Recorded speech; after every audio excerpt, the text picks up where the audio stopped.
evening everyone and welcome to the SimGrid, where we are ready for our second night of racing in the Kyalami Mini Series.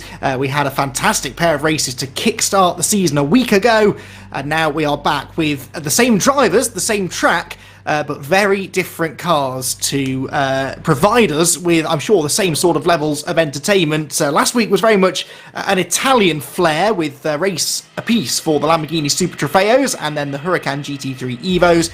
We then moved, tonight I should say, move into Germany with the Porsche 991 GT3 Cup car being used for our first race, and then the GT4 718 Cayman for our second race of the night, both of which I'm sure are going to provide us with plenty of close quarters action. Andy McEwan here in the commentary box, joined once again by David Christie. David, last week got the season off to a really tremendous start, some fantastic racing on a night that we weren't all that sure what to expect, really. We knew the cars were going to be tough to drive, but for the most part I think the drivers really got their head around it and gave us quite the show. Yeah, it certainly was. It was a fantastic evening of fun, especially with those Lamborghinis. It was such a challenge doing the ST and then getting behind the GT3. Different kettle of fish tonight with the Porsche. Again, with the likes of Felix Rupert setting the stage early, he's got himself a good little lead over Christie and Lozanov, but you know, it's still very, very early in the championship. Yeah, absolutely. They were our two winners a week ago, with Lozanov winning the first race and the GT3 race going the way of Felix Rupert. But whereas Rupert was able to have a second place finish in the first race of the night, Lozanov was only third in race 2. So there is a 6-point difference between them in the favour of Felix Rupert coming into today's two races, with Regan Mitchell third. He was 7th in race 1 but got a second place finish in race number 2. The other driver that was on the podium was Alexander Novikov. He was third in race 1 but then had an absolutely awful second race, getting involved in multiple incidents and eventually non-finishing. So although he was a driver with podium potential, he finds himself languishing down in 9th in the points, and there is confirmation of how the point standings look. Rupert with that slender lead over Lozanov. But David, in a series that is only 5 races long, and we're now effectively nearly halfway through it, even a 6-point advantage is pretty handy to have, isn't it? It absolutely is. Given that we're obviously in the Porsches tonight, there's really not that much room for error. Novikov's championship may have been done and dusted before it even got started because of that DNF on the first the first night of the season. So very, very difficult to look past. But then, you know, next week we've got the GT3s with a custom balance of performance. It could swing back, but only if he has an absolutely flawless performance tonight. Yes, at the end of tonight's two races, there will be 50 points left on the table. Each of the 5 races worth 50 points for a race victory, 42 for second, 36 for third, 32 for fourth, and then down in 2-point increments all the way to 20th place. So at the moment, 150 points still up for grabs, but after tonight's two races, just the 50. So that's the benchmark that everyone's looking at. They all need to be within 50 points of the championship lead to mathematically have a chance going into the championship decider in a week's time, which, as David said, will be the one and only race that has different cars on the grid. Basically, a variety of GT3 cars, a free choice for the drivers. There's a good variety of car as well that's been chosen ahead of time for that race in a week's time. Tonight, though, very much one-make racing is the way to go with these two races for the Porsches. We've got, as I said, the Cup car in race 1, the GT4 car race 2. Now, I've done a little bit of driving in these two cars, David. I don't really get on with the Cup car. The GT4 is maybe a little bit easier to get to grips with, but I am certainly not a pro sim racer. So is this Cup car as much of a handful, do you think, for these drivers as it was for a novice like me? You're asking the wrong person there, Andy. I'm equally as non-sim pro as you are. But, I mean, look, joking aside, they're two very, very different cars. Obviously, the Cup car is the slightly leirier version, the GT3 version of it. It does struggle a little bit. I think it's going to be an absolute blast tonight around here. The GT4, I've never really taken to the GT4. It's a little bit sluggish. It's a little bit like it's like trying to drive a little butter dish around a track here. It just sort of flops about like a lazy dog. But yeah, GT4's not for me. GT3s will be absolutely wild, and all hell will kick off. I just want to point out as well, David Dancer, who's taking part tonight, already full brimming with confidence tonight, thinks he's going to die. Well, us and pretty much all of the Netherlands will be supporting you, David, and hoping to do a little bit better than that. Yes, indeed. That's that I'm sure is filling the other drivers with confidence as well. But these cars are tricky to drive, and we've got a circuit that is pretty difficult to get right as well, haven't we? We saw this a week ago, Kyalami, and we waxed lyrical about how much we enjoy this place, but how much it does punish mistakes. It's bumpy, it's narrow, those curbs can be pretty vicious as well, and it was catching drivers out a week ago. It will, I'm sure, continue to catch them out again tonight, but it is an interesting dynamic, isn't it, David, that we keep changing the cars up, but each and every one of these 5 races is around the same circuit. Does that make it a bit easier maybe then for the drivers to jump straight from one car to a completely different car? At least they don't have to relearn a brand new circuit as well. Absolutely, positively not. It really doesn't, because Kyalami is such a difficult circuit, regardless of the car. While it may not be, that stays the same, the track stays the same. The problem is that the 991 Cup car reacts very, very differently from the Huracan ST and the GT3 model. So what you'll find is that you have to be so much more patient in this first race, whereas drivers would, slam on the accelerator on the exit of Ingwe on that final corner, or trying to get round that hairpin at Lookup. They have to be much more patient. So watch for the back end, I think, to slip out a lot more, and a little bit of oversteer into the barrier on at least several occasions. Yes, because I guess the flip side to my argument of it being easier jumping from one car to the other if you stay at the same circuit is that at least if we were going from, say, Kyalami in race 1 to Spa in race 2, you kind of approach it with a completely blank slate, don't you? With a new mindset, right, I've got a new car, I've got a new track, let's just bed myself in. Whereas I guess the temptation is, after race 1, for example, where you have all of that downforce and power and a little bit more grip in the Cup car, to jump then into the GT4 and try and hit the same braking points and the same turning points and the same racing lines. And of course, that might be a little bit different from one car to the next, and that, I'm sure, is something that will keep drivers on their toes. Last week then, as we said, Felix Rupert and Christian Lozanov very much set the pace, didn't they, with that win apiece. What do you think, though, tonight, David? Are we going to see the same names at the top of our results sheets, or will there be maybe some Porsche specialists who were just sort of bagging points a week ago and are maybe thinking that this is their night to really shine?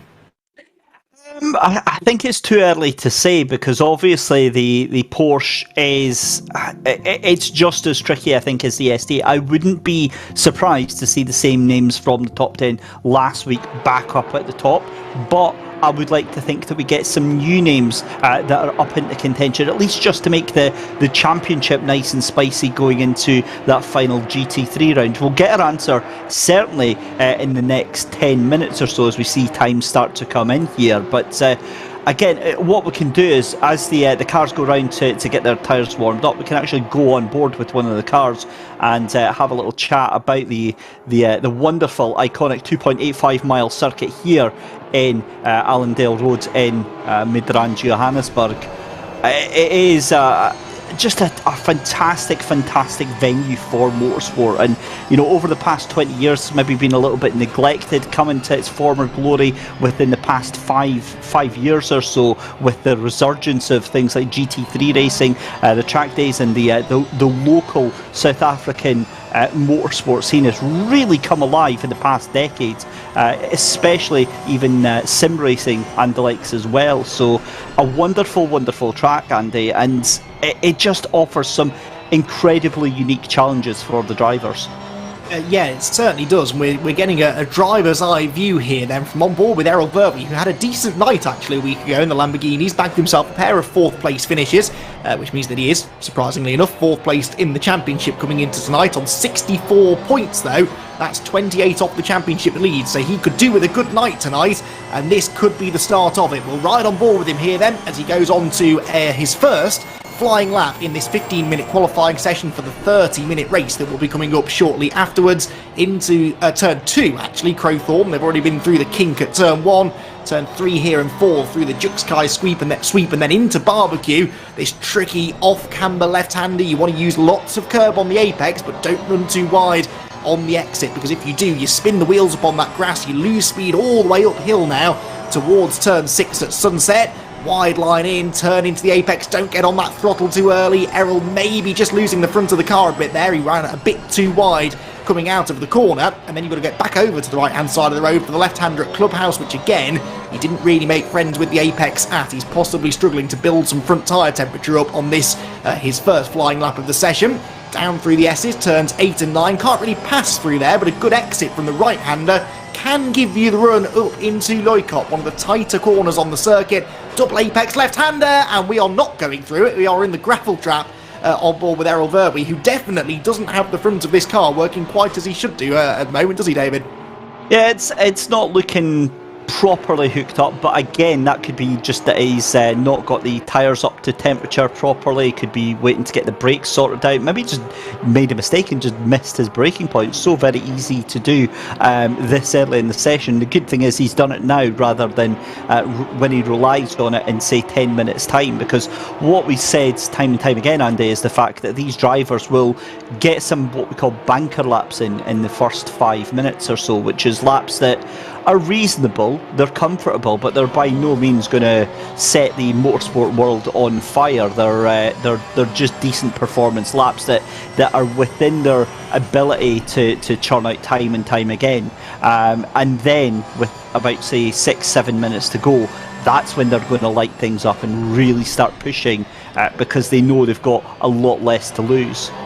Yes, absolutely, because it's quite easy at certain parts of this circuit to run a bit too wide and exceed track limits, and if you do that, then you will lose that lap time, and if you keep doing it, you end up right at the back of the grid. So better to get one of those banker laps in, as David says, just to try and put yourself at least mid-grid, and then really start pushing afterwards to try and improve your time again. Got a couple of drivers already in the pit lane, actually, having not yet set a proper lap time. Babalol, there I can see, is in the pit lane. Philip Babalol, 13th in the championship after the first two races of the season. He's headed straight for the pit lane, possibly for some setup tweaks partway through the qualifying session. We've got Christian Lozanov at the moment, though, who has set the fastest time so far then. So the man's second in the points. There he is, the red number 545 car, quickest by just under a quarter of a second from, guess who? Felix Rupert. So the top two in the championship, top two in the session right now. Third place at the moment, though, David, is a driver that really does need a good night, doesn't he?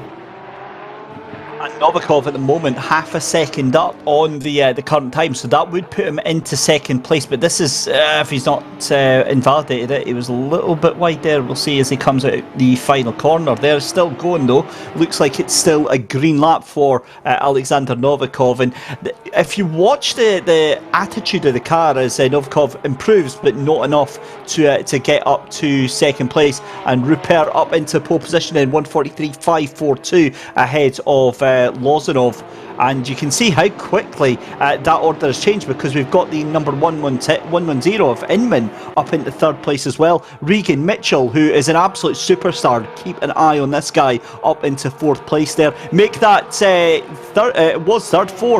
Lozanov up into pole position, 1:43.311. This is exactly what I was saying here, Andy, is that the times will change so fast during these final 10 minutes. But if we can stay with the external view of the Porsche Cup car here, I just want to show something on this. You can watch the car and the attitude that the car has. It really looks much more unstable. The car bounces with the suspension, and it feels and it looks like the driver has to take several bites of the corner and try and usher the car round. Far be it from your normal GT3 cars that make it look so effortless. Yeah, there's a lot of weight transfer, isn't there? And you can really see the way the car sort of dives down on the nose as it brakes for the corner, and then the front of the car sort of lifts up into the air as they accelerate out of tight turns like Luke up there at turns 10 and 11. Errol Verwey we are following here, the number 85 car. Now he is 8 tenths off pole at the moment. He's improving on this lap by 6 tenths of a second at the end of sector 2. He's got a bit of traffic up the road, but Verwey will be hoping that he doesn't catch that group and might be able to improve. Chris Humphries will almost certainly improve here from 28th on the grid. Humphries goes across the line, and actually that lap was invalidated, so he doesn't improve. What can Verwey do? He was already 6 tenths up on his previous best. He's found a bit more time possibly in the final sector. Oh, not quite enough. He is second place by 9/1000ths of a second. Christian Lozanov is still on pole position, but by quite literally, David, the narrowest of margins. Yeah, you couldn't really get any closer than that, and it's going to get even more frantic in the next 7.5 minutes here on qualifying. The track at the moment is fast. If that track goes to optimum, I think we're easily going to see it well into the 142s, and it could very well do, because the track temperature rising very, very slightly here. We've got a yellow flag as the 420 of Seder brings out a yellow flag, gets going again, but of course that affects the cars around him. But what a time from Lozanov, 143.311. Verwey just an absolute whisker off of that right now. Yes, he is. That couldn't be a lot tighter, could it? At the head of the field, Alexander Novikov, who was third last time we checked on him, is out braking himself now at turn 10 and possibly hampering his lap time. He was on a decent lap, but we think that little mistake might have cost him a bit of time. Yeah, that track temperature, interesting actually, David. It's gone up by 1 degree already since the start of the session. Of course, qualifying last week took place at the break of dawn, basically, didn't it? It was very early start, cold track temperature, and that meant that the lap times really got a lot better as the qualifying sessions went on. It was the very final laps in the 15-minute session that ultimately were the fastest, but tonight with this slightly higher track temperature, that might not be the case. We've got 6 minutes left on the clock then. It's Lozanov fastest at the moment by 9 thousandths over Errol Verwey second. Felix Rupert is third. Josh Inman fourth, with Regan Mitchell fifth and Alexander Novikov in sixth position. So Rupert and Lozanov then. Well, where is... Lozanov on pole, Rupert third. So they're not quite tied at the hip at this stage, but still nearly 6 minutes of the session to go. And that's a great point about the track and the evolution of the conditions here, is that it plays in such a role with the strategy, as we've got a car facing the wrong way. Let's start finish straight there. Simon Wilkes then for SimSport Racing goes cross line P10, 1.1 second behind Lozanov, so he'll be happy to get in the top 10 with that. But again, I don't think that's going to last very, very long indeed. Gerhard Volzer in the 417 Porsche. Look at the amount of curb that he takes on that. He certainly doesn't have any fear in that one. Around the corner, he's about 2-3 tenths up just now. That would actually be strong enough to take him up to P7 if he comes across the line. P8 for Volter there, loses a little bit of time coming out that final corner. So Andy, 5 minutes left to go in qualifying, and you get the feeling that the tension is building quite dramatically. Yes, and in fact it has already... Oh, we've got another car off. I was about to say Carlo Barberi's been off the road. There was another car spinning there in the background, just behind our provisional pole sitter, Christian Lozanov then. The man that's second place in the championship then really wants to try and get one over on Felix Rupert in this race. He's on another lap now, having been in the pit lane, and is trying to extend this margin that he's got over Errol Verwey in second. Novikov into the pit lane, you can see with the little P graphic next to his time on the left-hand side of your screen. A number of drivers using this midpoint of the session to head in and change tyres, because I'd imagine this higher track temperature is going to make the tyre management situation a little bit more of a challenge, because these cars are going to slide around quite a lot. They've not got much aero, but they're still pretty powerful, so looking after those rear tyres, David, over a 30-minute race in particular, ain't going to be easy. No, and that's one of the fantastic challenges that these drivers have got in front of them. Obviously a very, very different car from what they had last time, and there you go, Gareth Mills showing exactly what I was talking about. Snap oversteer and bang, you're dead. Right, I've got to be honest, with how dramatic this qualifying session is, Andy, this is going to be a very, very scary race this evening. I was just thinking exactly the same thing. I've seen 5 make that 6 cars now pointing the wrong way in this qualifying session, and we're not even racing yet, so imagine nearly 30 of these things heading through the first sequence of corners on cold-ish tyres on lap 1 in close proximity to each other.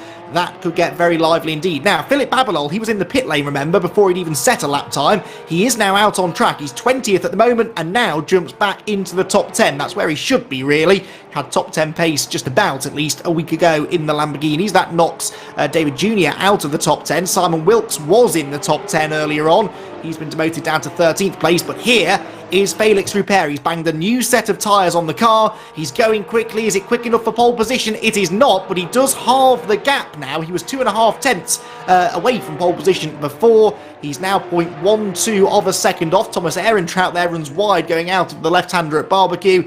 A decent effort that for Rupert, but not quite enough to trouble those front row men.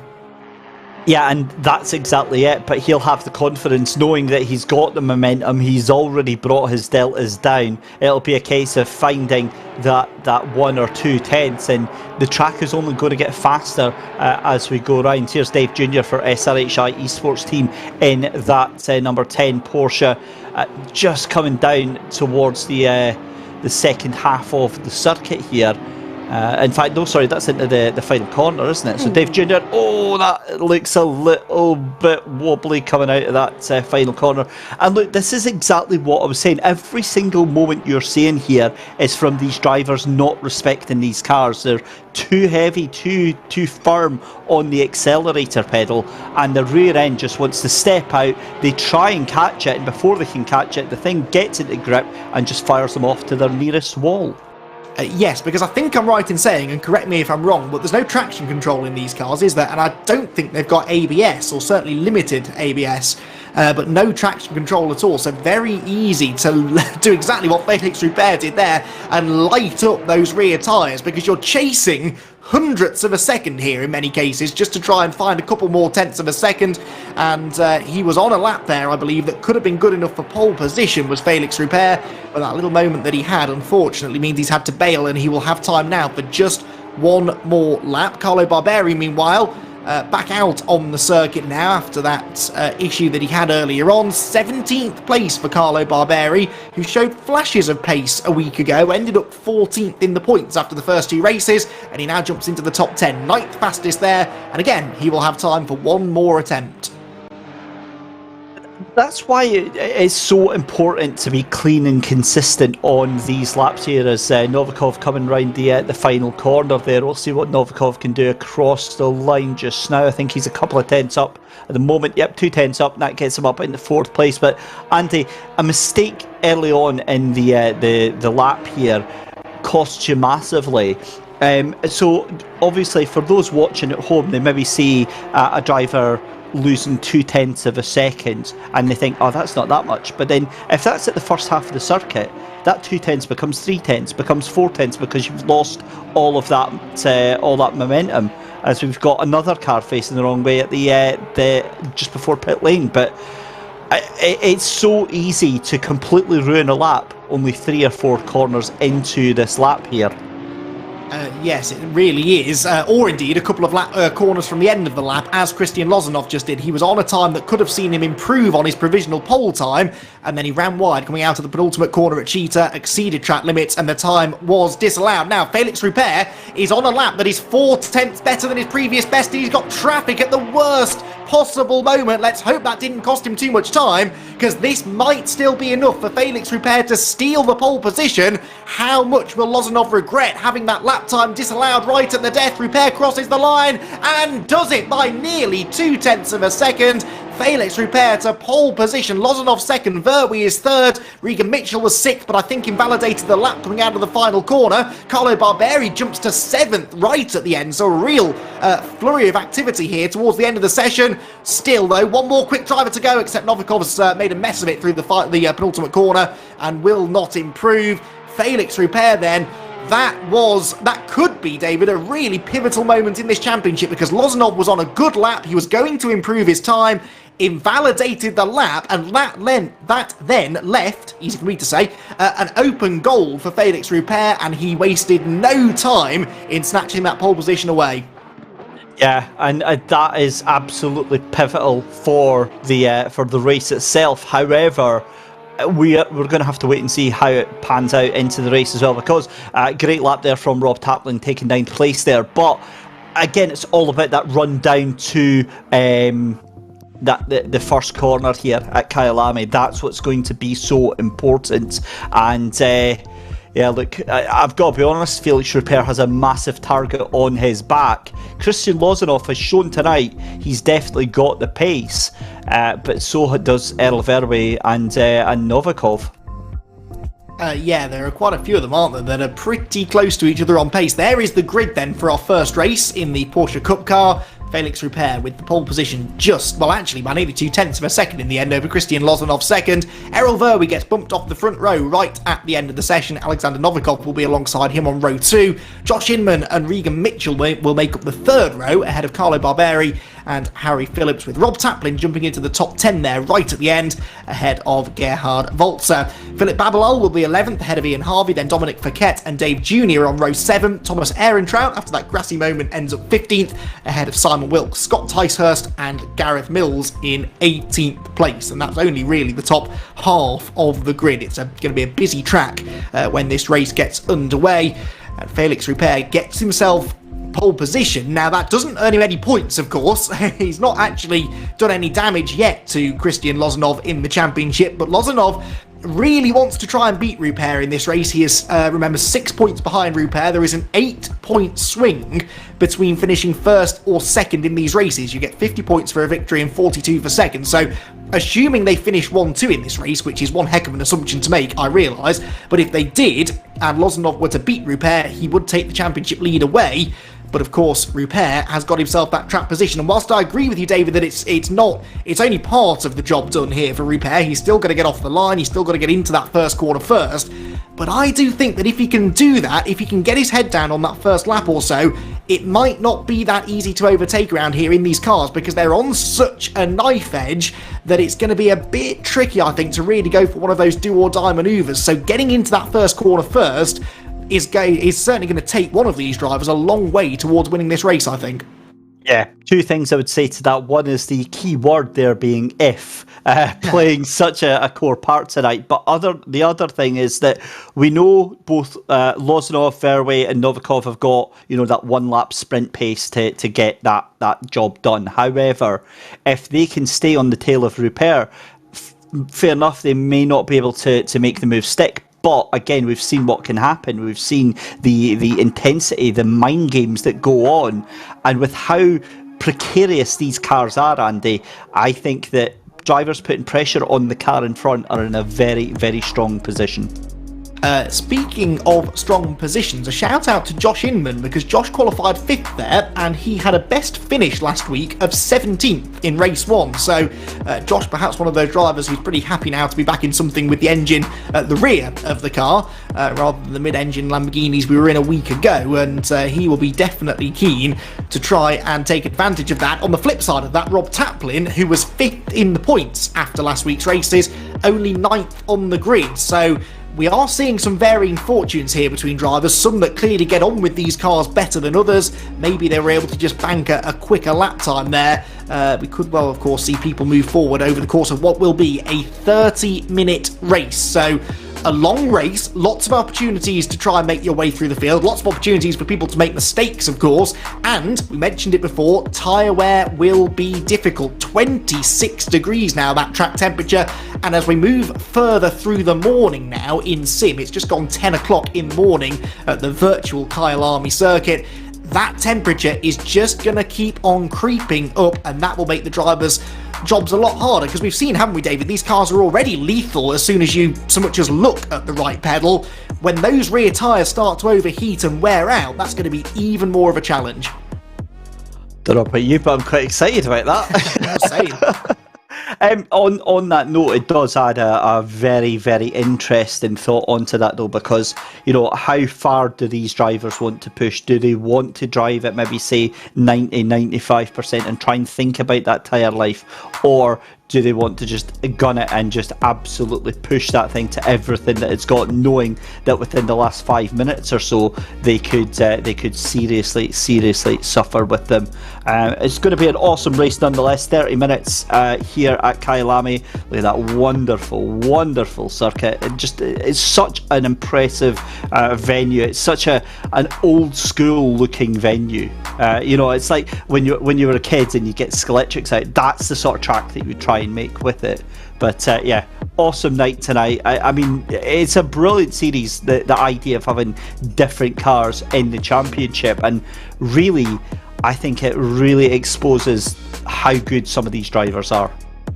And only having 2 of the 5 races in GT3 cars I like as well, because that's kind of the class that gets the most love on Assetto Corsa Competizione. Understandably, it's the pinnacle, it's the top class of car represented in the sim.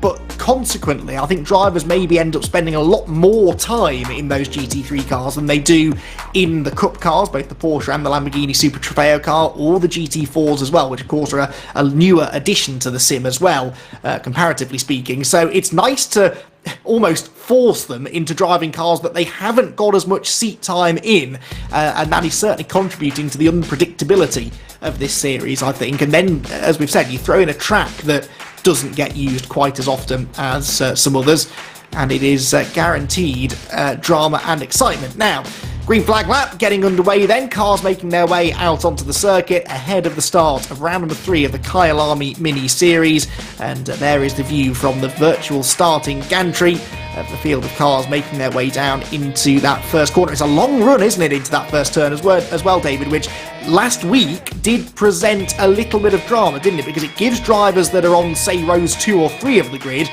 quite a lot of time to get a run on those ahead of them, and Felix Rupert actually was one of those drivers, wasn't he, on his toes a week ago, able to gain ground into turn 1.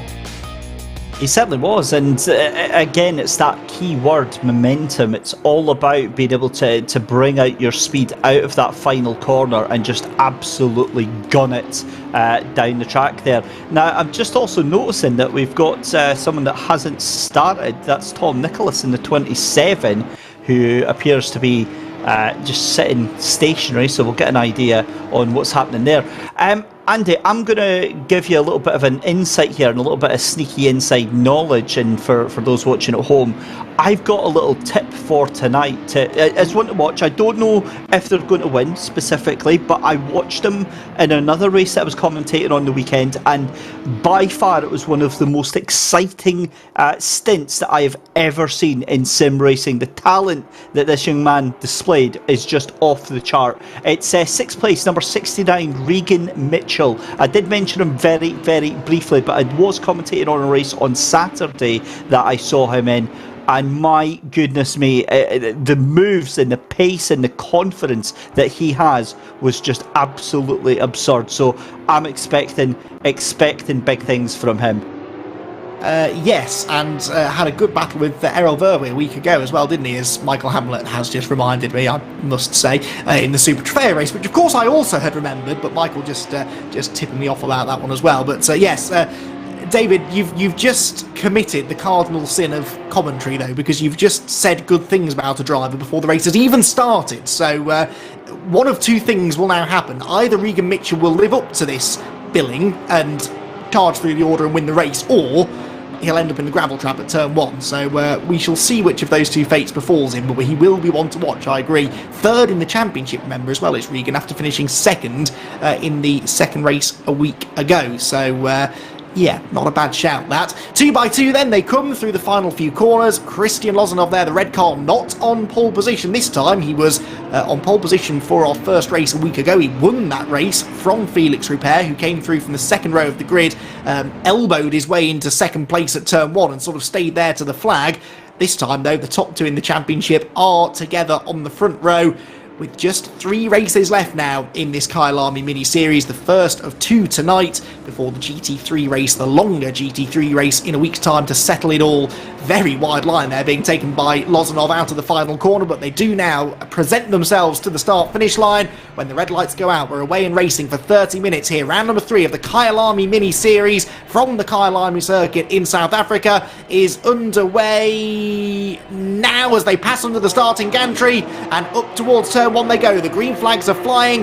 Who has reacted best there to the rolling start? The inside line for Rupert, the outside line for Lozanov. Keep an eye on some of the drivers further back to try and make moves as well. Lozanov tries to hang it tough around the outside and gets his nose ahead, but he's on the dirty side of the road. If he makes that one work, that could be really significant, and he might just do it. On the inside line through turn 2, Christie and Lozanov has got the lead away from Felix Rupert, with Verwy in third position still. What a start that was from Lozanov. David, I didn't expect him to find the grip there around the outside, but he did, and it really paid dividends.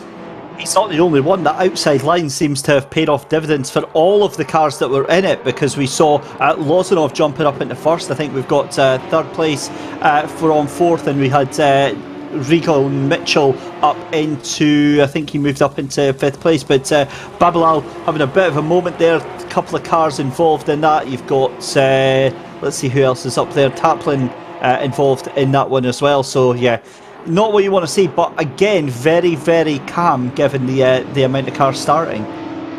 Yes, it was almost guaranteed there'd be some contact, wasn't it? Tom Nicholas, I believe, was also delayed in that in the 27. You can see on the mini-map that he's a long way adrift. And Rob Taplin, 5th in the championship, did not need contact on the opening lap. That might just be his championship hopes gone already, although we still have 28.5 minutes of this third round of the Kyalami Mini Series to go. More chaos as they go into the Crocodiles. Harry Phillips, I think that was involved, and is, plummeting down the order. And shame for another driver that had qualified pretty well, and someone else was just bouncing across the grass on the exit of the corner. So Harry Phillips then, who was 11th in the championship, so maybe also could have still made something of this season had he had slightly better fortune in this race, but he's got to do that now from the back of the grid. Lap 1 in the books then. Lozanov leads the way, Rupert second, Verwy third, and actually at this stage, David, Rupert looks as though he's not really going after Lozanov. Instead, he's starting to watch his mirrors, feeling the pressure maybe from Errol Verwy in third. Yeah, Verwy's looking very, very dangerous right now, and Rupert, I mean, this is possibly huge for the championship if he allows Lozanov to streak away here, as we see side by side Denise Pope making the move. I think that's Seder and that in the 420 that just got past there. Pierre Stone and Tom Nicholas, sorry, not Tom Nicholas, it was Armando Sanchez and Pierre Stone having a huge moment at the final corner there. There's Philip Babalal off again. Safe to say these Porsches not really working out for Philip tonight. Yes, he might not be on his way down to the Porsche dealership in the morning. I don't think he's really getting on with this car, is he, tonight? But another race to go in the Cayman, which actually presents a very different driving challenge, as we'll get into a little bit later on in the night, so maybe he can bounce back in that one. Regan Mitchell then, 6th place in the SimSport racing car, as he dives his way down through the mine shaft into the braking zone at the Crocodiles. So at the back, there is plenty of side-by-side action, though. Dominic Fekete there trying to get up the inside of Scott Ticehurst, and he's done it, but the next corner is a right-hander. Ticehurst has the inside line, but well, it appears in these cars you can pick any line you want, really. As long as you can get that power down and get the traction off the corner, you can simply drive around the outside of people. And in fairness here to Scott Ticehurst, he's leaving Dominic Fekete an awful lot of room. Eventually Dominic gets the inside line for the final turn. Is he going to repay the favour? No, he eases Ticehurst out wide. You see, that's what happens if you're too polite, because if you give another driver an inch, they will take a mile. Fekete ran in wide there going out of the final corner, and now has to try and defend from the green machine going into the first turn. Drama, though, I'm hearing a little bit further up the road, possibly for Errol Verwy, David. Yes, certainly is. Verwy goes wide and goes off the track. That allows Novikov to take third place from him, so Verwy falls down and falls into the clutches of Inman in 5th place there. So again, this is going from bad to worse for the championship, because Verwy, as you remember, was in 4th place in the championship. He needed to make inroads tonight to have a challenge on the championship, but to this battle for 12th and 13th place, this is incredible. Dominic Fekete there how he managed to pull it round the outside, and fair play to Scott Ticehurst there for giving him the respect, giving him the racing room to make that move work if he was brave enough. And my goodness me, was he brave enough? Yes, he was, and look, he's reaping rewards now as he starts to get away from that group of cars behind him. On board with Regan Mitchell then, 6th place in the race is Regan. Now he is 3rd in the championship. He really ought to be on the pace of Rupert and Lozanov at the head of the field, but that's not really happening right now. He's stuck in traffic. Josh Inman's still the driver ahead of us after that brilliant qualifying effort, and Josh, in fairness, showing that it was no fluke because he's holding his position quite nicely here in 5th. Little bit of a gap that's developed ahead of him to Novikov and Verby, 3rd and 4th respectively, but Josh Inman not overly defensive. It doesn't look like he's out of position here at all in P5, running strongly in the early stages. Rupert, meanwhile, is lapping a bit quicker now than Lozanov, so Felix possibly just taking a bit longer to get into the swing of things in this race, but the gap was up to about 8 tenths, then it was 7 tenths, now it's 6 tenths, so expect a challenge for the lead possibly before too much longer. I think that's very much the case. There's very much going to be happening very, very shortly, because Rupert is looking very, very fast indeed. That gap down to 6 tenths of a second, and again it comes down to that question you asked earlier, Andy. It's one thing catching up, but is Rupert going to be able to get past Lozanov for that race lead? So we see Rob Taplin here making his way round the circuit there through turn 1, trying to get that car recovered. I mean, that's down in 24th place. That's been a bit of a miserable start for Rob, but again we see just how difficult these cars are to handle here. Yeah, top 20 finishers, by the way, in each race score points, but only 1 point for 20th, 2 for 19th. So you need to be getting well into the top 10, really, to be scoring big points. And for Rob, 5th in the points coming into this race, that is essential, really. Errol Verby was seen 4th in the championship, making mistakes, and Patrick Nage, who is 6th in the championship, isn't even racing tonight. So we are going to see a bit of a shuffle of the points order, I think, after this race. But one thing is fairly consistent, and that is that if you look at the front of the field, you ought to find Christian Lozanov and Felix Rupert. Neither of them have finished worse than 3rd so far in this season, and they're running 1-2 once again. Now, Rupert has been catching the leader, but as David said, it might be a little bit harder to find a way through. This is what happened on the opening lap, though, going up through the top of the hill there, through Barbecue for the first time. They then head down towards Sunset, and this is what befell Rob Taplin, I believe, and Babylon there, who you can see in the 787 car, and he just gets into the side of Taplin. And that was avoidable, I think is the word I'll go for there, David. I think I'll go for optimistic. It's never going to happen. And Rob Taplin must be absolutely raging right now, if that was me. But yeah, it is what it is. I tell you what, Felix Rupert, he's actually starting to lose that gap now to Lozanov. Now that's up to 8 tenths of a second. As we see, Volts are trying to go around the outside in another optimistic move here with the number 55 of Barberi. A little bit of contact there. This is starting to get a bit predictable between these two. A little bit of fighting, a little bit of argy-bargy. It's not really the car of choice to be doing that sort of stuff in. No, it looks twitchy enough without then getting an assistance from another driver as well. This is another replay of some of the earlier incidents that we had. The number 19 car here we're following as it goes into the final corner, and in trying to defend its position ends up running into the back of the car in front. That was Mike Landreth in the 19 who was accosting a couple of other drivers there going into the final turn. We may well see a few penalties on their way for driving standards before much longer. We'll keep abreast of all of that as and when Race Control makes its decisions. This battle continues to rage though for 7th place. Carlo Barberi still ahead of Gerhard Volzer. Not for the want of trying though. Volzer is all over him, but he too now is starting to look a little bit ragged. I tend to agree with you here, David. At some point this will come to a head. There'll either be contact or one of them will make a definitive mistake that will settle it, because they just keep pushing each other closer and closer to the edge.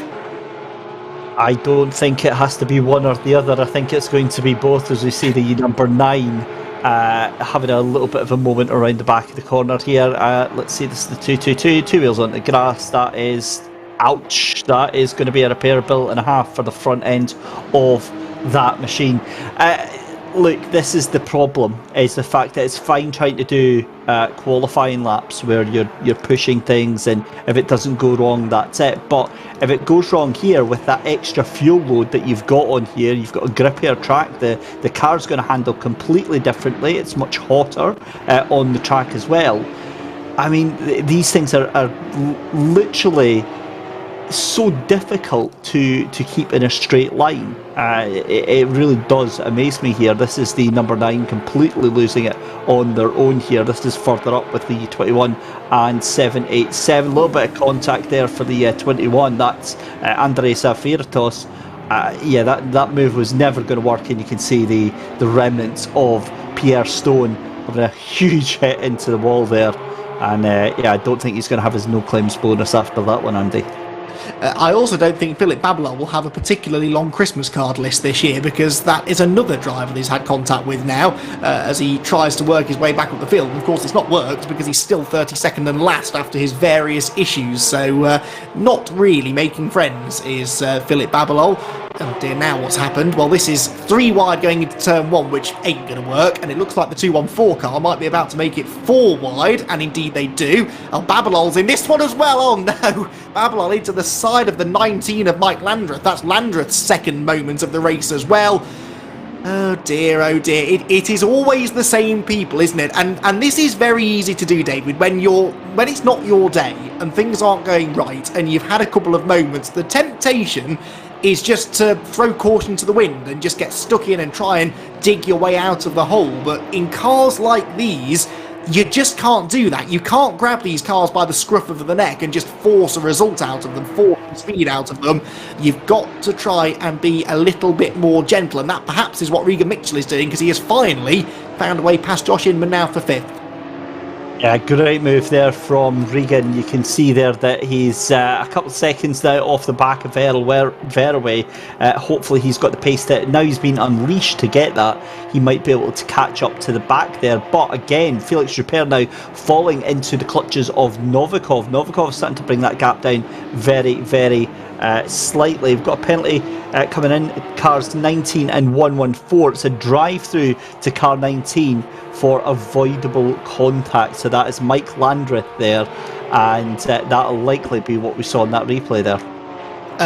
Yes, it will be. Yes, because Landreth was indeed a part of that. So Landreth then with the penalty this time around. Big moment there for Barberi. That's maybe a suggestion of this mistake that we both kind of predict is incoming from one of these two drivers, because they won't leave each other alone. They're both getting closer and closer to that knife edge that these cars are constantly balanced on. And just to prove the point, Walzer now has a moment of his own.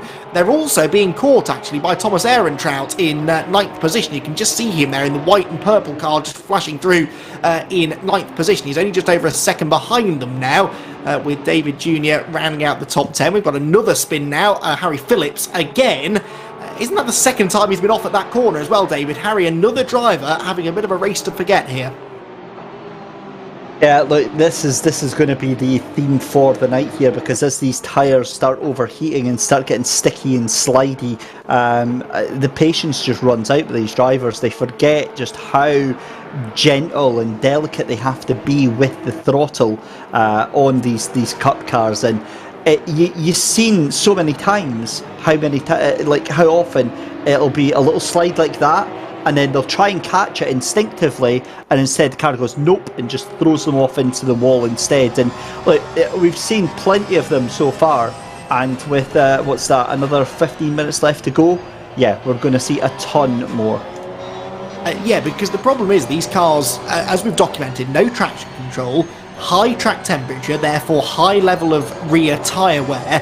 Oh, and by the way, all of the weight in these cars is hanging over that rear axle. So when you do get a bit of a tail slide like that, and you correct it, the pendulum starts swinging. All of that weight transfers from one side to the other across the back axle, and it just swaps ends on you in a heartbeat. And it's what makes these cars so difficult to drive. But it's also why Porsche Cup racing in both the real and the sim world continues to breed top level drivers, because if you can handle one of these at speed, then you can handle most racing cars. And I think it's fair to say, isn't it, David, that a lot of these drivers perhaps get spoilt by racing these GT3 cars week in, week out.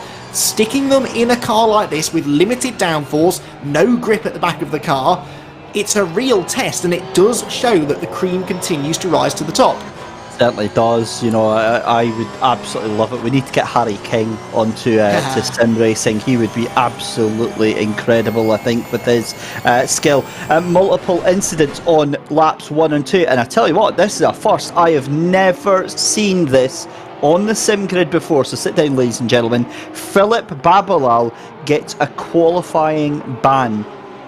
So because of the amount of incidents that he was involved in laps 1 and 2, he is now banned from qualifying, which means he will start from the back of the grid, as well as retiring from this race, because Philip has retired about 6 laps ago.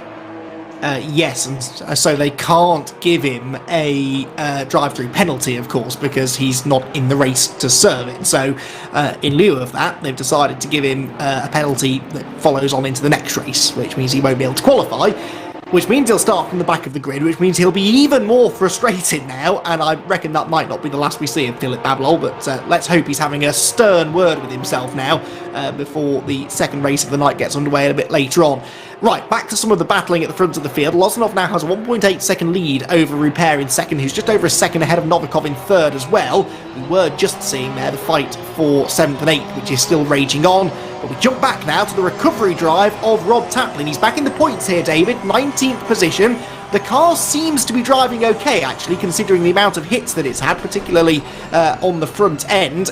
He could still gain some more places, and now every place he gains, like that one, which was made quite easy by Denise Pope spinning coming out of the turn 13 there at the Crocodiles, every place he gains now is worth a couple more championship points. Of course, we know what points to make. Championship positions. But with 13 and 3/4 minutes left to go, look, this is so important. This is probably one of the most important rounds in the championship, because the drivers right now are having to work so hard for these points. I mean, look at Lozanov. He's settled into that position quite nicely. We never saw that coming. When we saw Rupert up at the top of the timing tables, we presumed that was going to be a good chance for him to get off into the lead, but not only has that not happened, he's actually fallen behind now, and I can't believe Novikov might be getting a second bite of the cherry here, but with Lozanov and Rupert getting first and third, I think that instantly puts Novikov out of any title contention. Yes, it probably will, won't it? You're asking me to do maths now, Dave, and that's something that I can't do at the best of times, but yes, I think, if not mathematically, certainly realistically, out of championship contention, even though he's running half decently in this race.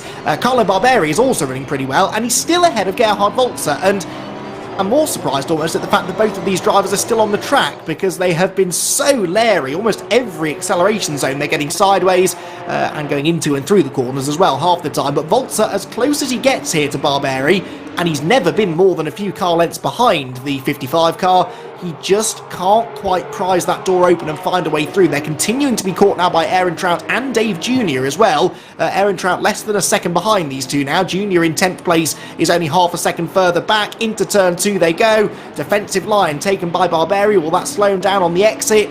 No, he's getting that late braking done and then still getting off the corner better than a slightly sideways Walzer there. So Barberi, despite this constant pressure, so far, touch wood, has not really put a foot wrong. I want to know what Barberi has done to Walzer, because this is personal. Walzer's like wanting to absolutely thrash him to within an inch of his life here. This is yeah, I'm quite liking this. This is quite enjoyable with just 10 minutes left to go. You do get that feeling. You just know this is going to end up in tears. If not for, I do have the horrible feeling that Barberi is just going to walk away from this. That Walzer is going to go straight into a wall or something like that. But yeah, it's brewing up nicely. But Aaron Trout and, as you said, Junior behind, they're in the money seats right now, because they could quite easily get 8th and 9th out of this. Oh, well, as we say that, Aaron Trout has a big moment as well, but it would be quicker to tell you who's not having a moment coming out of turn 10. That's been a tricky acceleration zone at the best of times, especially in these cars. Yellow flag at the corner they're coming up to now, I believe. Car 222, I think that is possibly, that has gone off, which would be Pierre Stone. And so, yeah, yellow flags, and indeed a white flag. Now there is Pierre, in fact, just limping back on the track to the left of shot. This lot go through, no overtaking of course in the yellow flag zone. Let's ride on board, shall we? With Gerhard Walter, and there's the chance, finally the pressure tells. Barberi makes the mistake out of the final corner, and at long last Gerhard Walter is into 7th place now. Barberi won't like that, he's going to try and fight back at the first opportunity, I'm sure, and we know he's good on the brakes. He tries to get up the inside at turn 2, Walter sends it into the left-hander at Crowthorne, just about gets the car woed up, but that is why Walter was applying that sort of pressure, because eventually, we were saying it all along, weren't we, David? One of them was going to make a mistake, and Walter was hoping that because he was the one that was applying the pressure, it would be Barberi that had the slip up, and at last he did, and Walter, now in clean air, will try to march away from this group. I'll be honest, I'm a little bit disappointed by that. That was a wonderful, wonderful move by Walter. I was expecting fisticuffs there, but instead what we got was a textbook masterclass on mind games on your opponent, and Barberi caught unawares makes the slip up out the final corner there, and he's going to go backwards now for sure. You can see Ehrentraut trying to catch on to the back, but I think Junior is actually going to leapfrog the pair of them. He's got the pace right now, and I think Junior just trying to wait until Thomas Ehrentraut makes a mistake getting in with Barberi there. But that now releases Gerhard Walter in that 417 Porsche away to try and catch up with the leading group. And again, it's a tall ask, because that's what at least sort of 2, 3, 4 seconds up the road. But also Novikov now. Novikov is actually half a second off the back of Felix Rupert, so this could be huge. Also good this, side by side into the crocodile, into Cheetah I should say, sorry, and that's Ehrentraut losing out to Dave Jr. for 9th position, so Jr. goes through. Simon Wilkes isn't actually a million miles behind these two either, having been 2 seconds back at the start of the lap, so he's really benefited from some of the shenanigans up the road. But yes, you're right, I'd spotted that a lap or two ago. We're into the final third of the race now, just less than 10 minutes to go. The track temperature is now at 28 degrees, so this is the part of the race where the drivers are really going to have to manage those rear tyres. So, those that went a bit too hard on them maybe in the early stages, this is the point at which they'll start to regret that, and I wonder whether maybe Felix Rupert has done exactly that, because that gap between himself now and the third place car of Novikov is less than half a second, and there it is visually. Look, Novikov is really harrying him now. They're 2.5 seconds off the lead, and look at the way that Rupert's car is sliding around. That car has no tyres underneath it. This should be fairly cut and dry for Novikov. He's just got to time it right. He goes to the outside into Loikop. It won't really be the best of ideas to try and go right around the outside there, but it looks as though he's got Rupert on the ropes now. It certainly does, and again, this is something that I brought up before the broadcast, before the actual race started in qualifying, is about those mind games, about putting pressure on it. We've seen Rupert struggle when he's pushed to the limits like this, and Novikov in the prime position right now. Good chance to get past, but I mean, look at Lozanov, 3 seconds to the good. He's loving this little battle that's going on just now. A very good evening to everyone that's in the YouTube chat tonight. As always, if you enjoy what you're seeing here on the SimGrid, if you want to hit that like button, hit the subscribe button, and hit that notification bell as well, we would very, very much like it. Keeps you up to date with everything we're doing here, and if you do want to take part in some of the championships that we do here, head over to thesimgrid.com, and who knows, it could be you that we're commentating on the very next race. Yeah, we'd love to see you out there on the track, because it looks like an awful lot of fun. I keep saying to myself, I've got to get myself entered into one of these races in the near future, because with racing as close as this, and for a mixture of experience levels as well, crucially, then yeah, the SimGrid has a place for everybody, so I really can't recommend getting involved more. Denise Pope is going well again now after the spin earlier on. Denise now into 19th place, having just got ahead into that 19th place ahead of Ian Harvey. So Denise continues to work the way up the order. Back to second place though, Novikov right behind second place man Felix Rupert, and now there is traffic on the horizon as well. 6 minutes and 20 seconds left on the clock, and it just now starts to get really, really interesting for these two, and it is so important here for Rupert to hang on to second place. As it is, he's going to lose the championship lead, yes, but he'd only be 2 points behind Lozanov. If he loses another position, however, he'll be that little bit further back, with now just 2 races remaining after this one. So this isn't just a battle for a podium place, but valuable championship points. Even if realistically Novikov is out of it now, Felix Rupert is very much in the championship battle, and he's got traffic now, David, at the worst possible moment. Yes, not the best, but I mean, looking towards the championship, Andy, there is an argument to say to Rupert, let Novikov go. He's not really a threat. Yes, he'll lose a couple of more points. We've got another yellow flag. I've got a horrible feeling that's a 2-2-2 again. But is it worth the risk? Is it worth the risk of either not finishing, of damaging the car, or getting significantly worse points? That's what these races and these championships come down to, Andy. Risk management, weighing up the options. Yeah, it's another 6-point drop between second and third. You get 42 points for second, 36 finishing third. So it is a pretty big swing, that. And I know 6 points doesn't sound like a lot, but I've just got a feeling this is going to be one of those championships that's won and lost by a handful of points. So I don't know, I agree with you to an extent, but I just worry that Felix would then look back at that at the end of the season and wonder whether or not that cost him the championship. 5-second penalty, meanwhile, we are seeing for car number 38. That's for an unsafe rejoin. A car that is down in 22nd place at the moment. Just Leon had an unsafe rejoin which affected negatively in some way Denise Pope in the 79 car, so that is a penalty then for number 38. There is Just Leon in the half-practice hero. Maybe he needs to practice those rejoins a bit more, and he nearly has another opportunity to do so, and he will, because he's lost it going through the left-hander barbecue, and now he does have a chance to practice rejoining the track safely, which he does in exemplary fashion this time, thankfully. But another example there of just how lethal these cars are on throttle application. And that just shows you, it almost feels like the world's slowest accident, because it takes 3 turns to actually happen. It's the left, then the right, then the left again. But this is on board with Alexander Novikov down in towards the run to turn 1, chasing down Felix Rupert. That's excellent from the lap traffic there, getting out of the way and staying absolutely nothing. But I mean, this is, if ever you wanted to have a textbook definition of how to drive defensively, this is Felix Rupert right now. We've got another yellow flag that's cleared again. But this is just fantastic work, and Novikov really has to, if he wants this second place that badly, he's going to have to force Rupert into making a mistake.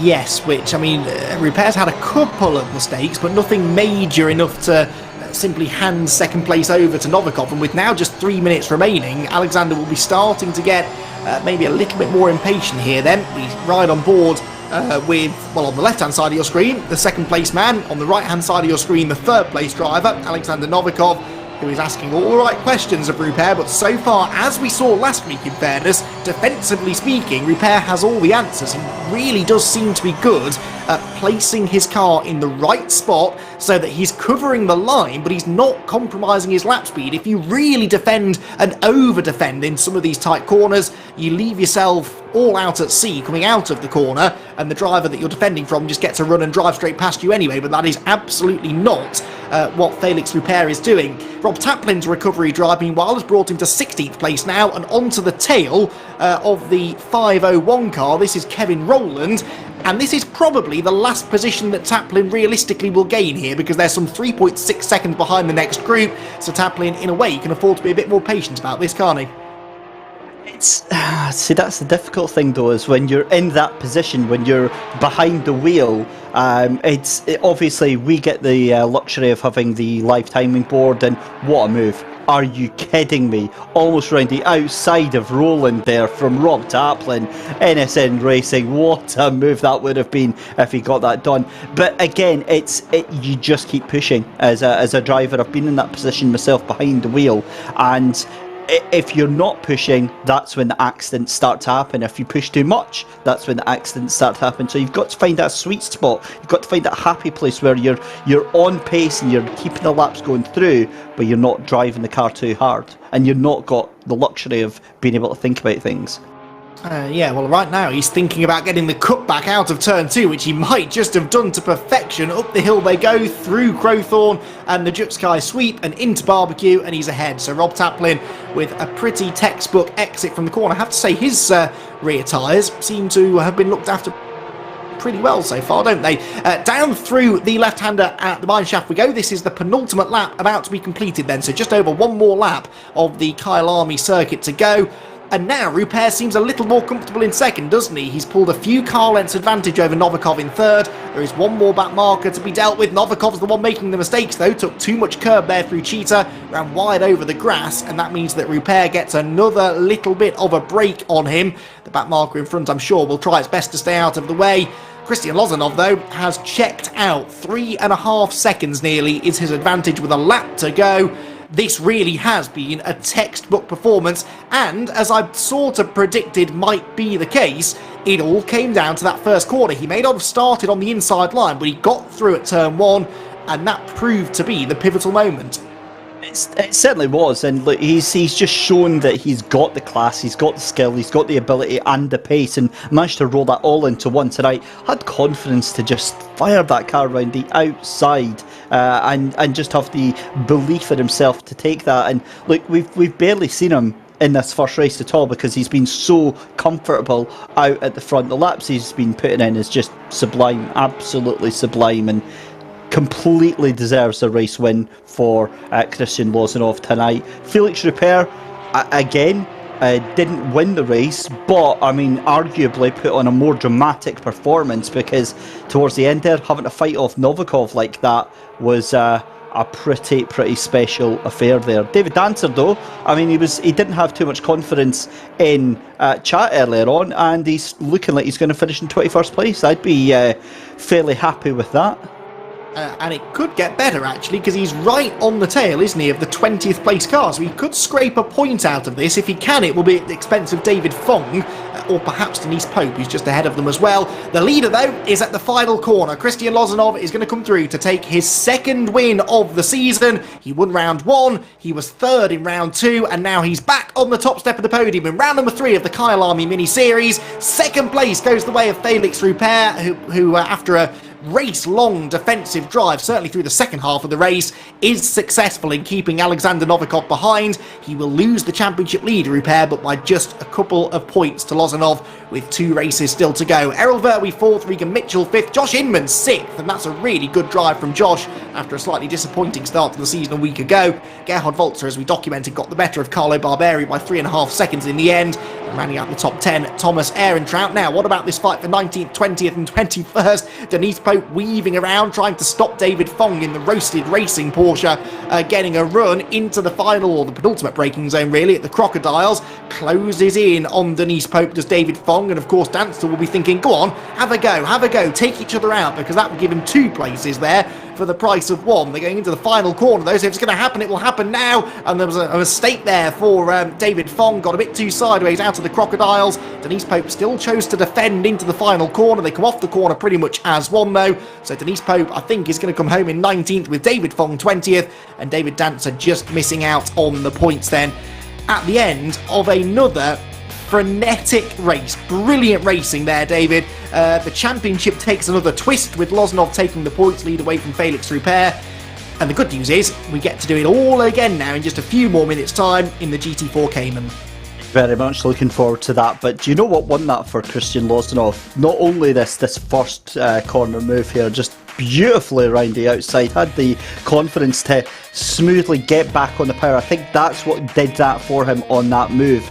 But the consistency, Andy, the times, I'm looking at his lap times from Lozanov here, and what's that, about maybe 10 laps that he's done in the 143s, 143.6, 143.5, 2, 2, 3, 6, 5, 3, 6. I mean, to have that within 2-3 tenths of a second, that sort of consistency, that is absurd, and that is exactly what you need in sprint racing to be successful. That is what it's all about, having the repeatable results and being able to just keep those times coming in left, right and centre. That's what chips away 2-3 tenths of a second on your opponents, and that's what gets you a 3-second lead towards the end. Yeah, absolutely. In a race that really was a lot about tyre management as well, and other people definitely seemed to be losing their tyres there towards the end, and yet he was really able to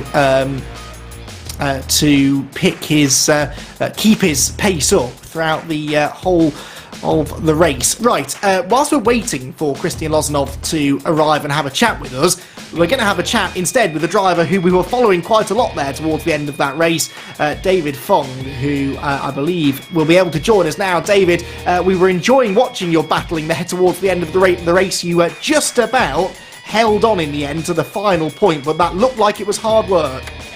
Oh man, that was a lot of work. That was so much fun. I mean, Denise had like the widest 911 on the planet, and she did a great job of really kind of keeping me back and keeping it tidy. I think it's just, too many mistakes got me there. It was good fun. It was really good fun. We're not complaining too much though, David, because it gave us a lot to talk about. I mean, these cars, they're not easy to drive, are they? No, they are possibly the most fun you can have on the sim. They're absolutely my favourite, and yeah, I can't wait for the next Academy Cup, to be honest. Please bring it on.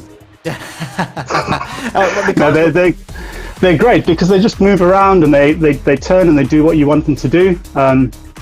So yeah, that's really great, and you have to respect them, but they're loads of fun. And the racing close out there, and generally speaking quite clean it seemed. That three-way battle you were in there at the end with Denise and David Dancer as well, you were all very close to each other but somehow avoiding each other, and that's not easy to do in cars that are so unpredictable. That is true. Yeah, but I guess we pulled it off. I think you do drive with a certain amount of care when you're driving these things, and especially at that point, I was so conscious that it was the last point, and I was also so conscious in the first two races I was the first non-point winner, so I was determined not to crash. That was the first thing. And the second thing, if I managed to pass Denise, that would have been a bonus. But yeah, that was just good fun. Great fun to watch you as well, David. Best of luck in the next race as well. Are you looking forward to the Cayman GT4? Absolutely. It's probably my second favourite car in ACC. So let's see how we get on. I shouldn't have said that. Yeah, you've set a high bar of expectation now for this second race of the night. Best of luck, David. Thanks very much. Take care. Yeah, you too. David Fong then. An example there, David, Christie, of the great characters that we get racing here with the SimGrid. And okay, he's not up there fighting for race wins and podiums and championships, but it goes back to the point I made partway through the race. There is something for everyone here, isn't there, really? And even in a series like this, you don't have to be up there fighting for race wins to have fun. That's exactly the point. We make it almost becomes such a cliche because I say it so often, Andy, that you're always got somebody that you're going to be fighting with to see exactly what happens with that Porsche from the number 57 there. But yeah, it's all about having fun. It's all about being around people that enjoy racing as well. And ultimately, isn't that what sim racing's all about? It's a cheap, affordable way to get 90% of the buzz of motorsport and not have to worry about expensive repair bills at the end of it. Yes, thank goodness for that. If this was a real world Porsche one make championship, then I think the Porsche spares department would be rather pleased with what they were seeing, because a little bit of panel damage done in that race, but generally speaking, just good, close, honest, fun racing. We were hoping to hear from our race winner, Christian Lozanov. He's not yet made his way over to the virtual commentary box, but he might be busy celebrating. He might, though, David, just be busy preparing himself mentally for what could be a really important race. Obviously, next week's extra long GT3 race will be the championship decider, but this next race is the one that sets the scene for that, and Lozanov will not want to undo that hard work that he's just done in this race. The race win gives him a very narrow points lead. He wants to go into that championship decider, doesn't he, with the biggest possible cushion that he can over Felix Rupert. Oh, absolutely. And this is the thing, is that we saw how balanced he was as a driver, and I really do fancy his chances with these GT4s, because that's exactly the type of driving style that you need. It's a difficult one because the GT4s are very much hit and miss with me, because they've got the reputation of being lazy on the steering and very, very much understeery into corners. But conversely, if you try and hustle them too much, they can actually bite you quite hard. They won't do the same thing as the Cup car. They won't sort of send you one way, then you'll try and overcorrect and send the other. But what will happen is the car will just lock up, and you actually end up full lock into the corner you're trying to do it, miss it, and just go straight off into the wall instead. So balance is so important for this one tonight, and it looks like we're not actually going to hear from him at all because we're straight back into qualifying. Yes, we are, because we have another qualifying session then ahead of our second race of the night, round number 4 of the Kyalami Mini Series, and this time we do, as we said, make the step down in a way to the Porsche 718 Cayman GT4 cars that came into ACC not that many months ago actually now, so possibly a class of car that the drivers are not that familiar with.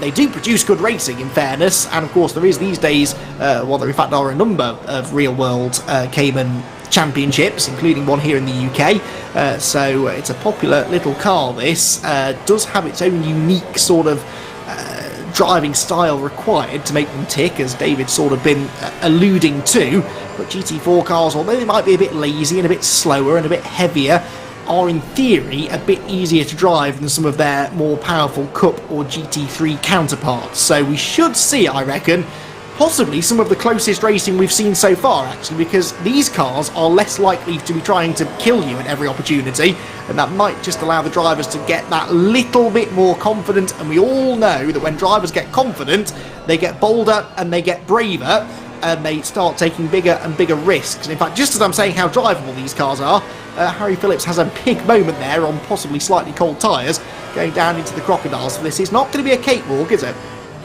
It absolutely isn't. These cars are a very different animal to the Cup cars. They're great fun. GT4's obviously offering possibly a tighter level of competition than you'd normally see, but the Club Sport GT4s are they're an interesting animal. That for me, who is a driver that's spoiled with driver aids, and I like the cars being a little bit loose, a little bit, twitchy and on the edge of control. These cars wouldn't do it for me. However, as a spectator and a commentator, my goodness are they fun, because these drivers just absolutely throw them in, and you will get some incredibly close racing. I would say this is going to be by far one of the closest races that we've had this championship. And the first 3 have not been dull by any means, so hold on to your hats everyone, because this one could be very good fun indeed. Right, on board with Harry Phillips then, and you'll notice here instantly that the view is different, isn't it? The cars obviously aren't going all that quickly compared to the Cup cars, but they can use a bit more curb. The car doesn't react quite so violently to the bumps and the changing of camber as you go over those curbs, so the drivers really can carry actually a bit more mid-corner speed, possibly through some of the medium speed corners, than they could in the Cup cars earlier on. Really climbing the curbs there, Harry Phillips, as he heads through Loikop and down the hill towards the mine shaft, where it feels like you're on a roller coaster here, plunging downhill through this left-hander, which should be flat out in these cars, but then you've got to get back over to the left-hand side of the road here, braking on the diagonal, look for the right-hander at Crocodiles, the right-hander, and then the left climbing uphill through turn 14 again, spotting your turning point. Look, completely blind, that right-hander at Cheetah. That's why it's so easy to either miss the apex altogether or hit the curb too hard and bounce out wide. Then into Ingwe, the final corner. Harry Phillips a bit wide of the apex there. Doesn't run too wide on the exit though. All 4 wheels over that curb. Would have invalidated the lap time. As it is though, he can set our benchmark, which is a 151, well, already beaten in fact. It was a 151.8 or so, but it's now Alexander Novikov that goes quickest with a 51.102. Does it take just as long, David, in these cars to build up that tyre temperature though as it does in some of the more powerful cars? I think so, yes, because obviously it's a similar process that the drivers have to go through, possibly a little bit longer actually, because of the lower speeds involved. But Lozanov goes across the line, 150.889 for Felix Rupert. Lozanov still about 2 seconds off there, but again, this is the drivers putting in their banker laps. I always find the GT4 Cayman a little bit of a strange looking Porsche. It's almost like a hybrid between a Ginetta and a Porsche Cayenne. It's a very, very unusual looking car at the front anyway, but it seems to do the job. I mean, it's got the power, it has the handling ability for sure, and I think the drivers, although they're saying that they had great fun doing the Cup cars, I think they'll have even more fun doing these. Yeah, they look very compliant, don't they, over these bumps, which usually tells me that the car is going to be pretty nice to drive. And Harry Phillips certainly enjoying his car. His benchmark time was a second off the now pace set by Felix Rupert, but he's going quicker again now on this second lap, as you would expect, really, because those tyres are starting to get into the ideal operating window. Through Cheetah he comes again, up towards Ingwe. Let's see if he gets a bit closer to the apex this time, through the left-hander. Yeah, that was pretty much spot on, actually. Gets out of the corner nicely. No snap of oversteer as he was experiencing in the Cup car earlier on. Harry Phillips does improve by quite a chunk, actually. 8 tenths quicker than he'd gone previously to go in third. Yellow flags going into the Crocodiles just ahead of Christian Lozanov, who's all the way down in 20th at the moment. Felix Rupert, though, is about to move the goalposts, I think. A 150.8 becomes a 150.7, and now 3 tenths of a second up the road. Lozanov, then, what can he do? Needs to try and get up there, doesn't he? And build on this momentum from the previous race. Needs to try and challenge Rupert for the pole if he can. He is about 3 seconds up, we believe, on his previous best time, so this should go to pole position, and it does by just under 2 tenths of a second. Lozanov back ahead of Rupert. Great lap there, great lap, and the ticking time bomb is really on now. The pressure all on with 8.5 minutes left to go in qualifying. Here's Regan Mitchell for SimSport Racing Team in the number 69 again. On Regan's last performance, he didn't put it in the sand. Didn't maybe get up as high. I was expecting maybe a little podium from him, but could see that from him here just now. Earl Fairway is obviously his new best friend, because going to have to try and get past him, and he does. Wow, what a lap from Regan Mitchell, third place, but yeah, didn't see that one coming. Yeah, he clearly is getting on with this German machinery, isn't he? And yeah, goes on to the second row of the grid now. Ian Harvey comes across the line and jumps up a big chunk as well. Drivers are finding big chunks of time here in their early laps, whilst a couple of them have opted to go for the pit lane. I'm not convinced that's the right move, really. Now, Alexander Novikov, third in the previous race, despite trying everything he could think of to get himself ahead of Felix Rupert. Well, what he'd really like now is to out-qualify Rupert, in fact out-qualify everyone, and get himself onto pole position, and he might be on a lap good enough to do that. He's 5.5 tenths off pole at the moment, and now he is just under 3/100ths clear. Alexander Novikov to the point, but by a very narrow margin. What an effort that is, and look at how close this is. Felix Rupert 150.196. That is that's light years ahead of what we've got right now, but 7 minutes left to go. That track temperature 35 degrees. These GT4 cars are going to be in their elements just now. Yes, because we've leapt forward by about 4 hours now. Race 1 started at 10 AM. It is now 10 past 2 in the afternoon local time at Kyalami, so the track temperature pretty much as high as it will ever be now. And that, again, isn't going to make looking after those tyres all that easy. Simon Wilkes goes across the line, 13th place for him. I don't think he improved on that lap particularly. Rob Taplin, 9th position, with a point to prove, I'd imagine, after that previous race, which didn't really quite go to plan. He did recover to get some points in 16th place, but would have liked to have finished quite a bit higher than that. He's in the top 10 already on this session. 1.3 seconds off pole position there, which is held by Felix Rupert. Novikov second, Lozanov third, and in the pit lane, same for Regan Mitchell in fourth. Harry Phillips is fifth, Errol Verby sixth, David Fong seventh. There we go. So he said he was looking forward to these cars, didn't he? And he wasn't lying. 7th place for him at the moment, with Ian Harvey 8th, Rob Taplin 9th, and Josh Inman again into the top 10. Now, what can Rob Taplin do then? He needs to find a little bit of a chunk of time to challenge for pole, but David, he's only a couple of tenths away here from getting into the top 6. And we saw that through the last race. Rob has got the pace to be a really strong contender in the midfield here. It was just so unfortunate what happened on that first lap there, down through the final corner here. And Rob Taplin, I've got to be honest, looking very good indeed. Even if he's able to improve by 2-3 tenths of a second, that's enough to get him in the top 5. Taplin goes across the line. It's only enough for 8, so obviously that pace looked better than it actually was, or he's lost a lot of time in that last corner. Yeah, indeed. David Jr. comes out of the last corner now then. 14th place for him, getting a nice little tow there from the car just ahead of him. That, I think, was Pierre Stone. 27th place for that driver. No improvement significantly there. Gerhard Volzer's further back than he should be as well, really, I'd say. Down in 16th position. Simon Wilkes, a few places ahead of him, is 13th. and he's about a second up on his previous best, so this could catapult him into the top 5 potentially, and it does. 4th place for Simon Wilkes. That was a real improvement. Oh, and Gerhard Walzer stares down the barrel of the 21 car that was pointing the wrong way coming out of the final corner. That was Andrei Safiritos, and that was a bit of a close call, which possibly delayed him slightly coming out of that final corner. Clearly, even though these cars are a little bit easier to drive than the Cup cars, not impossible to make mistakes. Aaron Trout goes 7th. More and more improvements coming in here as we move into the final 5 minutes.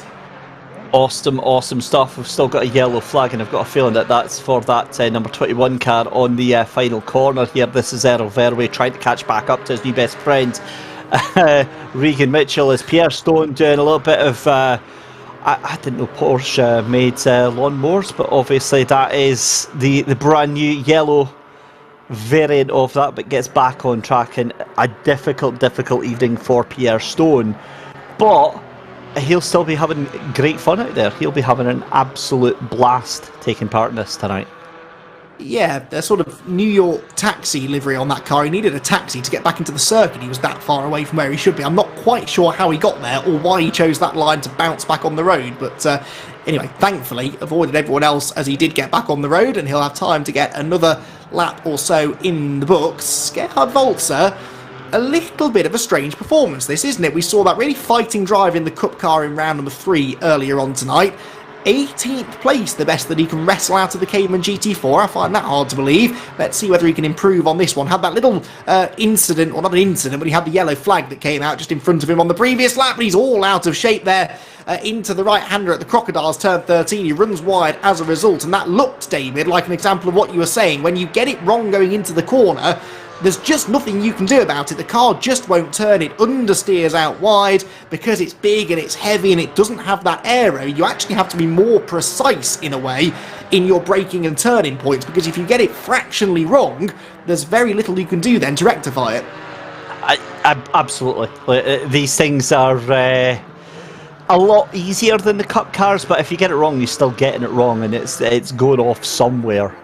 It makes it very difficult to recover. Not just that, it does stop your lap ahead, as we see Inman going across. Inman getting up into the top 10 there, into 8th place. So does Barbary into 6th position there. So, I mean, really, it's Felix Rupert and everybody else right now. Yeah, Rupert's still over 3/10 quicker than Novikov, who is only fractionally, of course, quicker than Lozanov. So Lozanov's the one that will be a bit disappointed here, I think, actually, because he's not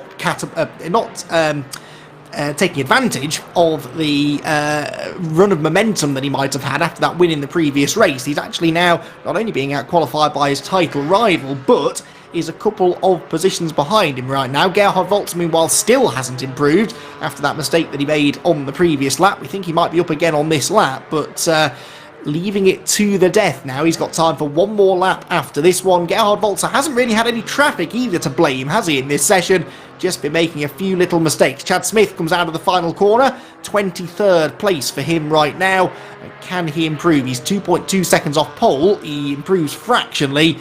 Gets himself up one position then into 22nd place, that was, as Gerhard Walzer continues now to try and jump up the order, but he's now 19th place, so every time he goes through and doesn't improve, David, he's not only not gaining time, but he's losing it. At which point you're just like, yeah, I'm done. You just sort of sit in pit lane for another minute and just be done with it. But, you know, all credit to him. Walzer going for another lap. And for all we know, Andy, this could be it. This could be a huge lap that gets him up into the top 10. 8/10 of a second is all that stands between him and getting himself in. And, you know, if you get a good lap, that's all that matters. But this is Christian Lozanov coming around the last corner there, and you saw him making an absolute dog's dinner of that final corner there on the braking, on the entry to that. I don't think he's going to improve. He doesn't improve. 150.703, and he lost that 2/10 going into that final corner there. 20 seconds left to go in qualifying, and we've got yellow flags as Wilkes goes off and brings out the yellow flags there. So I've got to be honest, I think there's no one even near Felix Rupert for this second race, and how the tables turn. Well, yes, but I mean, he had pole position for the previous race, didn't he, though? And that is only part of the story, because he didn't lead after turn 1 in that first race. So I'm not giving him this race victory just yet. The question is, who will line up on the front row with him? Well, at the moment, it's Novikov. He's in the pit lane, though, so won't improve. Harry Phillips is trying to improve here towards the end of the session. He is 5th, just a couple of hundredths quicker than Errol Verwey, and both of those two are on good laps this time, so let's see if they can improve. Harry Phillips was 5th, goes across the line and improves his time, but stays there. Now, what about Errol Verwey then? Can he jump up into that 5th position? Comes across the start-finish line, and he doesn't just move into 5th, he goes 4th ahead of Josh Inman. A brilliant late improvement there for Errol Verwey. Gerhard Walzer is still struggling to get the car through the crocodiles. Runs out a bit wide. Now, what is Christian Lozanov doing? That's the big question here. Lozanov is 3.5 tenths of a second off pole position, but he only has to find a couple of hundredths of a second to get onto that front row and share it once again with his title rival. Remember, Lozanov started the previous race second on the grid behind Rupert, beat him into the first corner and never looked back. So this could be a really important couple of corners here for Christian Lozanov's race and for his championship. Remember, he is just 2 points ahead of Rupert in the championship, but he's 2 places behind him on the grid right now. Neat and tidy out of the final corner. Christian Lozanov comes towards the checkered flag. His final effort in the qualifying session puts him second. He gets himself ahead of Novikov. He's still 2 tenths slower than Rupert, but David, that was really, really important because he's got a much better chance now of taking the fight to his rival from the outside of row 1. Well, game on. That was an amazing final effort there from Lozanov. So great to see that. I want to see what Regan Mitchell can do as he's still coming across the line. We've got one more car just coming here. And Mitchell comes across a tiny improvement but stays in 8th position there. So, wow, pole position for Felix Rupert, 150.196. It's Lozanov in 2nd place, Alexander Novikov in 3rd, Errol Verwey in 4th, Josh Inman in 5th place there, Harry Phillips in 6th, 7th place for Simon Wilkes, 8th place for Regan Mitchell, 9th place for Ian Harvey, 10th place for Carlo Barberi, and all 10 within a second of your leader, Andy. Yes, that is just how we like it, isn't it? And a couple of names outside that top 10 worth noting. Rob Taplin, probably because he should be a bit quicker than that, and David Fong, because he finished in 13th place there at the end of the session. A good effort from him. We've also just had notification that the points have now officially been updated, and as we've been saying, just those 2 points between Lozanov and Rupert. And you just couldn't script this, could you, David? They've stuck it on the front row together again, and there you can see confirmation. That second victory of the season then for Christian Lozanov, putting him 2 points clear of Felix Rupert in 2nd. And then look how tight it is for 3rd. Regan Mitchell, 2 points ahead of Errol Verwey. And then, and this is doing my OCD the world of good, Alexander Novikov is 2 points ahead of Rob Taplin for 5th and 6th position, with Dave Jr. then ruining it completely by being a whole 8 points ahead of Patrick Nage for 7th place. But brilliant, close competition here in the points.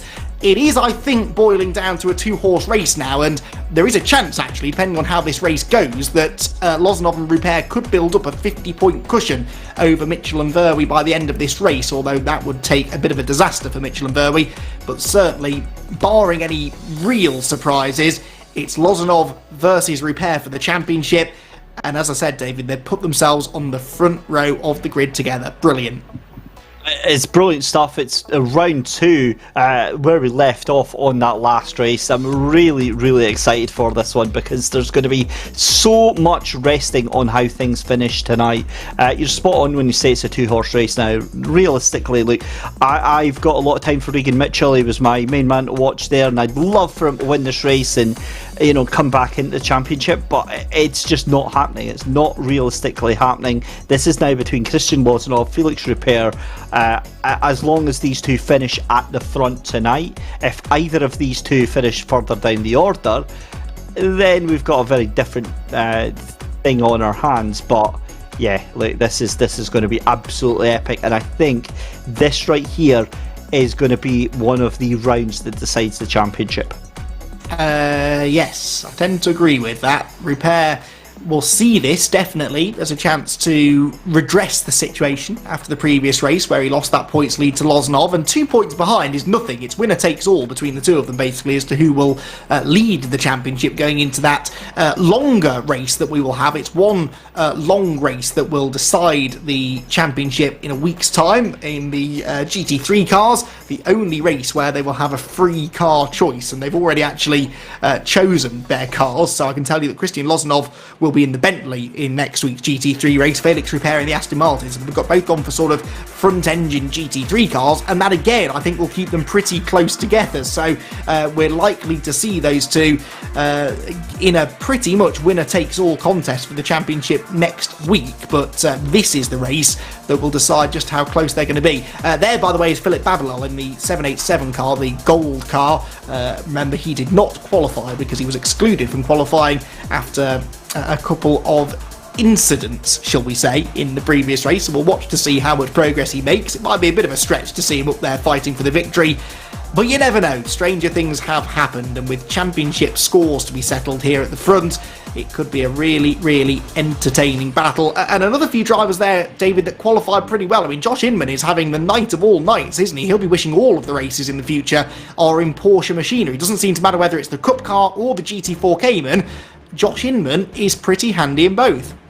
Just to go back just a second there, I've got 500 to 1 odds on Babelal actually winning the championship, so we'll see how that one pays out. But yeah, look, Inman, what a qualifying from him. 5th place, he's going to be absolutely loving that. Wilkes up into 7th place as well, Harvey, Barbary into 10th as well, so some good names into the top 10 here, and I think it adds a very spicy mix to this final race, because we see Rupert, we see Lozanov up on that front row, but we also saw how difficult these cars can be. Granted, nowhere near as difficult as the Cup cars. I mean, goodness knows we had, about 50 spins during qualifying alone. We only had like 3 in qualifying for the GT4s there. So they are unarguably easier to handle here, but brakes is a big thing for the GT4. They don't have the same brakes as the GT3 cars do. They have to brake earlier and much, much harder. So don't be surprised if you see a couple of what we call in the industry, a couple of boops. Please tell me that's not the technical term that we must use. We call it's a technical measurement in boops. Oh dear. Right, okay. I will make an effort to slip that in somewhere. I'm sure we'll have plenty of chances to do so, because I think we will have a fair few incidents in this race. That point you make about the brakes not being quite as effective maybe on these GT4 cars is one of the things that will give us a good race, because that means they have to brake earlier, the braking zones will be longer, and there are quite a lot of big stops in this track, into turn 2 at Crowthorne, up into Loikop, down into Ingwe, and indeed the Crocodiles just before that. So there are 3 or 4 big stops on this track. The longer the braking zones are, the more chance there is for out-braking manoeuvres, and that's why you see motorcycle racing, for example, so many overtakes, because they can really out-brake each other into those big hairpins. The GT4 cars then, with their lack of aero, as we said, and these brakes that aren't quite as effective, should produce an awful lot of that out-braking overtaking. And hopefully the lack of aero as well should allow them to follow pretty closely as well. So Felix Rupert then on the pole position, Christian Lozanov alongside Novikov and Errol Verwey on row 2. Verwey will be out for redemption as well, I think, because that one little mistake he made in the previous race cost him a podium, didn't it? Verwey came home in the end with 4th place. He's finished 4th place as Errol Verwey in every single race so far, so he will be kicking himself that he lost that chance of a podium in the previous race, and he starts this race in 4th place again. He's nothing if not consistent. A podium, though, surely has to be on the cards here. No, I think it's going to be another 4th place. I want it to be. I really want Verwey to get up into the podium, but I mean, look, he's showing how smooth and defined he is behind the wheel there. Look, 4th place isn't a bad thing. It's a really, really strong result. And again, hopefully he gets a podium. But, I mean, worst case scenario, another 4th to add, make it 4 from 4. Be an awesome one. But look, 30 minutes left to go in possibly one of the most important races in this championship, in this season. And, I wonder what's going through the mind of Felix Rupert right now. Please, can I have a better start than the previous race? Probably, because he didn't get away badly, but was just caught out into that first corner by Lozanov finding some grip on that outside line, you'd think the inside is the place to be. But of course, the racing line into that first braking zone at Crowthorne is not on the inside, it's on the outside. So there's maybe a bit more grip on the outside. Maybe there's a bit of debris and a few marbles and bits of dirt and dust on the inside line, which just makes it a bit more difficult to get the car stopped for turn 2. And that maybe is going to play on the mind here of Felix Rupert, who really needs to try and beat Christie and Lozanov in this race. 2 points between them, 2 races to go, and they're first and second on the grid. That, I think, is the helicopter getting ready to take off and give us some brilliant aerial views of the Kyalami circuit. But for now, we keep our feet firmly on the ground ahead of the penultimate round of the Kyalami Mini Series. 30 minutes of racing then coming your way. Felix Rupert, the blue and yellow car with the black stripe up the middle, number 71. Pole position for him. Christian Lozanov alongside them, car 545 with that slender championship lead. These two have done all of the winning so far. 2 wins for Lozanov and a 3rd place finish. Rupert with a win and 2 second places.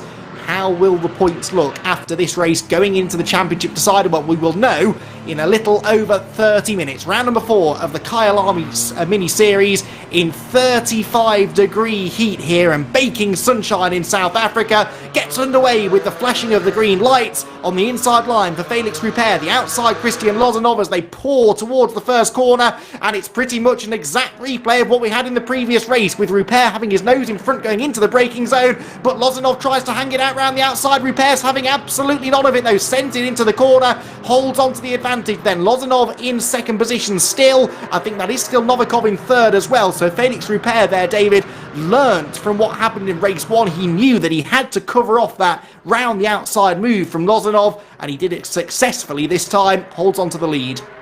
Great defensive driving there for the leader, and getting it going round the 4th corner here. So fantastic start there from Felix Rupert. But look at that! Oh, we got huge contact. That's 48 into the barriers. That is Ian Harvey, and yeah, that is going to require some sort of extraction from there, because look at the state of his car. Yeah, that is not what you want to see, and that was contact with another car that actually put him straight into the barrier there, so that is almost 100% going to be a penalty. But look at this is the 369 of Novikov right onto the back of Lozanov, trying to make the move, but up the outside, that's Barbary. Where's he come from? On the inside of Regan Mitchell, leaning on him. Go on, Barbary, that's we've not really seen him all championship, but that's huge. Oh, and he's getting into the side of Regan Mitchell through the mine shaft. That's not a place to make contact. Mitchell's got the inside line for the right-hander, though, and that's Simon Wilkes, Mitchell's teammate, right behind him, who now picks the pocket, rather, there, of Carlo Barbary and tries to get the place back. There's more door banging between the two as they go into Cheetah, and Barbary round the outside line hangs onto the place. There's dicing going on ahead as well, as Josh Inman there is losing out on the inside line when Harry Phillips, or in fact that's Phillips, I think, hanging on to 5th position and really causing a bit of a traffic jam there. So Felix Rupert leads the opening lap by half a second over Lozanov 2nd, Novikov 3rd, Verby 4th, then this is the battle for 5th. Harry Phillips defending the inside line, Josh Inman to the outside, Regan Mitchell in the middle somewhere just trying to find a gap. They go into the corner, they come out to the other side, still in the same order, but this defensive driving from Harry Phillips is just allowing the top 4 to streak away. What a start. This has been absolutely awesome. This is what I was saying about everything being so much closer than with the GT3s, and this is exactly what's happened. You've got a front-running group of Rupert, Lozanov, Novikov and Verwey who are all duking it out within about a second and a half. David Fong spins it around, so he's obviously jinxed his own race there. I think there might have been a bit of contact there, but I've got to be honest, Phillips stays unnumbered here. He is the cork in this bottle, and that bottle is going to pop. Look at how much he's overdriving the car. The rear end stepping out several times on this lap already, and those tyres are not going to like that, and it's only going to be a matter of time before frustration sets in.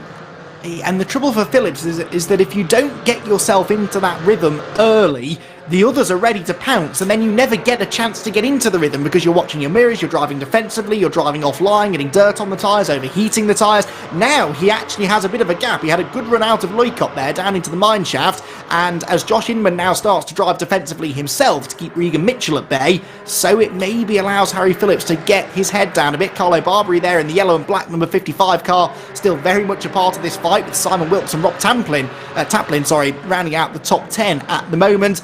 Come up into Ingwe, the 16th corner on this magnificent Kyalami circuit, to complete lap number 2 of the race. The lead gap is hovering still at half a second between Rupert and Lozanov. Lozanov is absolutely not letting Rupert get away here, just slightly dropping Novikov and Verwey 3rd and 4th, and then the 5th, 6th, 7th, 8th, 9th and 10th place cars bear down on us into the first corner. Turning into the left-hander they go, and a defensive line. Oh, and there's a mistake, and that was...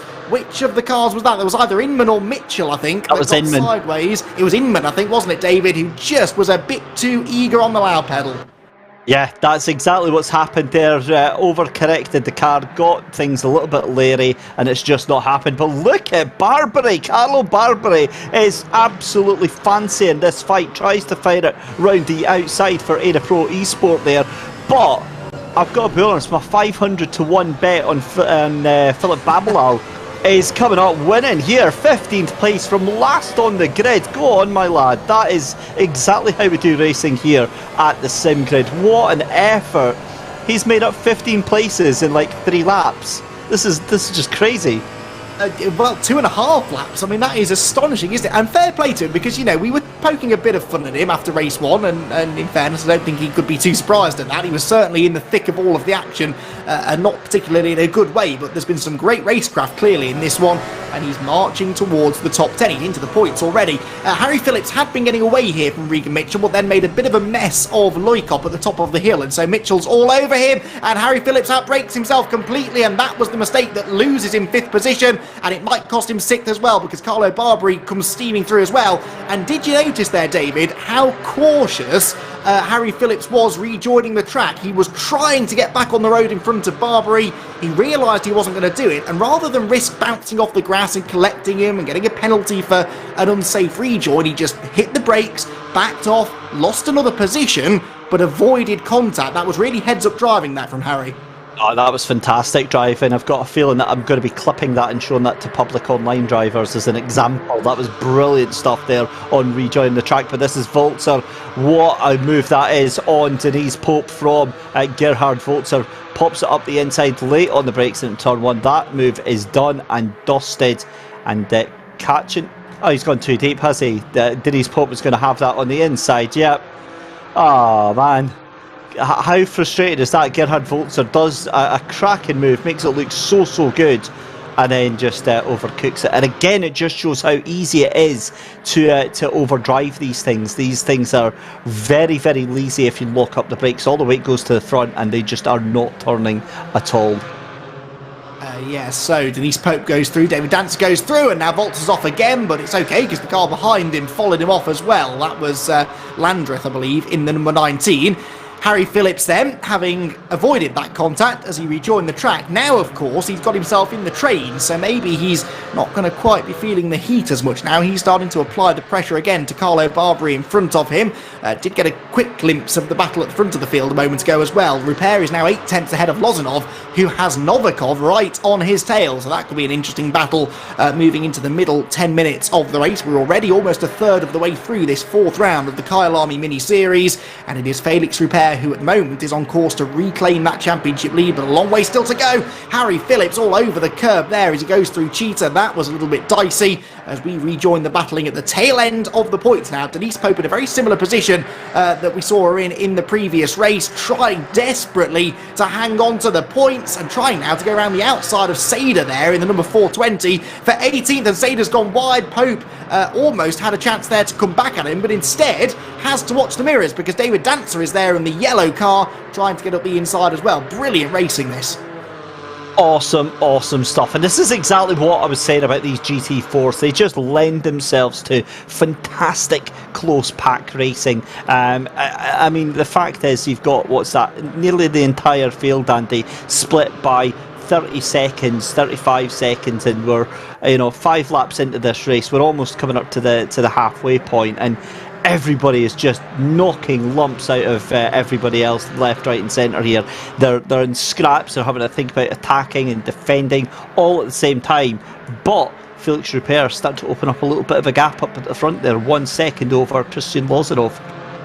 If you're watching this on YouTube, by the way, there is a poll being made now by the SimGrid. Will Babalal do a last to first challenge and win the race? Well, it's a 50-50 split in opinion at the moment. That might be a little out of his reach, but I think he can certainly make the top 10 because Babalal is still 15th, but he's now bridged the best part of a 2-second gap to the group of cars just ahead of him. So you never know. Right, penalties coming in. Not a huge surprise necessarily. We've got 2 of them in total. A drive-through for Thomas Ehrentraut, who's down in 21st. So there's a story to tell there. Oh, there's a story to tell here as well, as Gerhard Walzer gets himself involved in a 3-way battle there, which also involved David Dancer. I noticed, excuse me, as they went through the left-hander at Loikop. So yes, Ehrentraut in the 999, then that's a drive-through penalty for avoidable contact with car 48.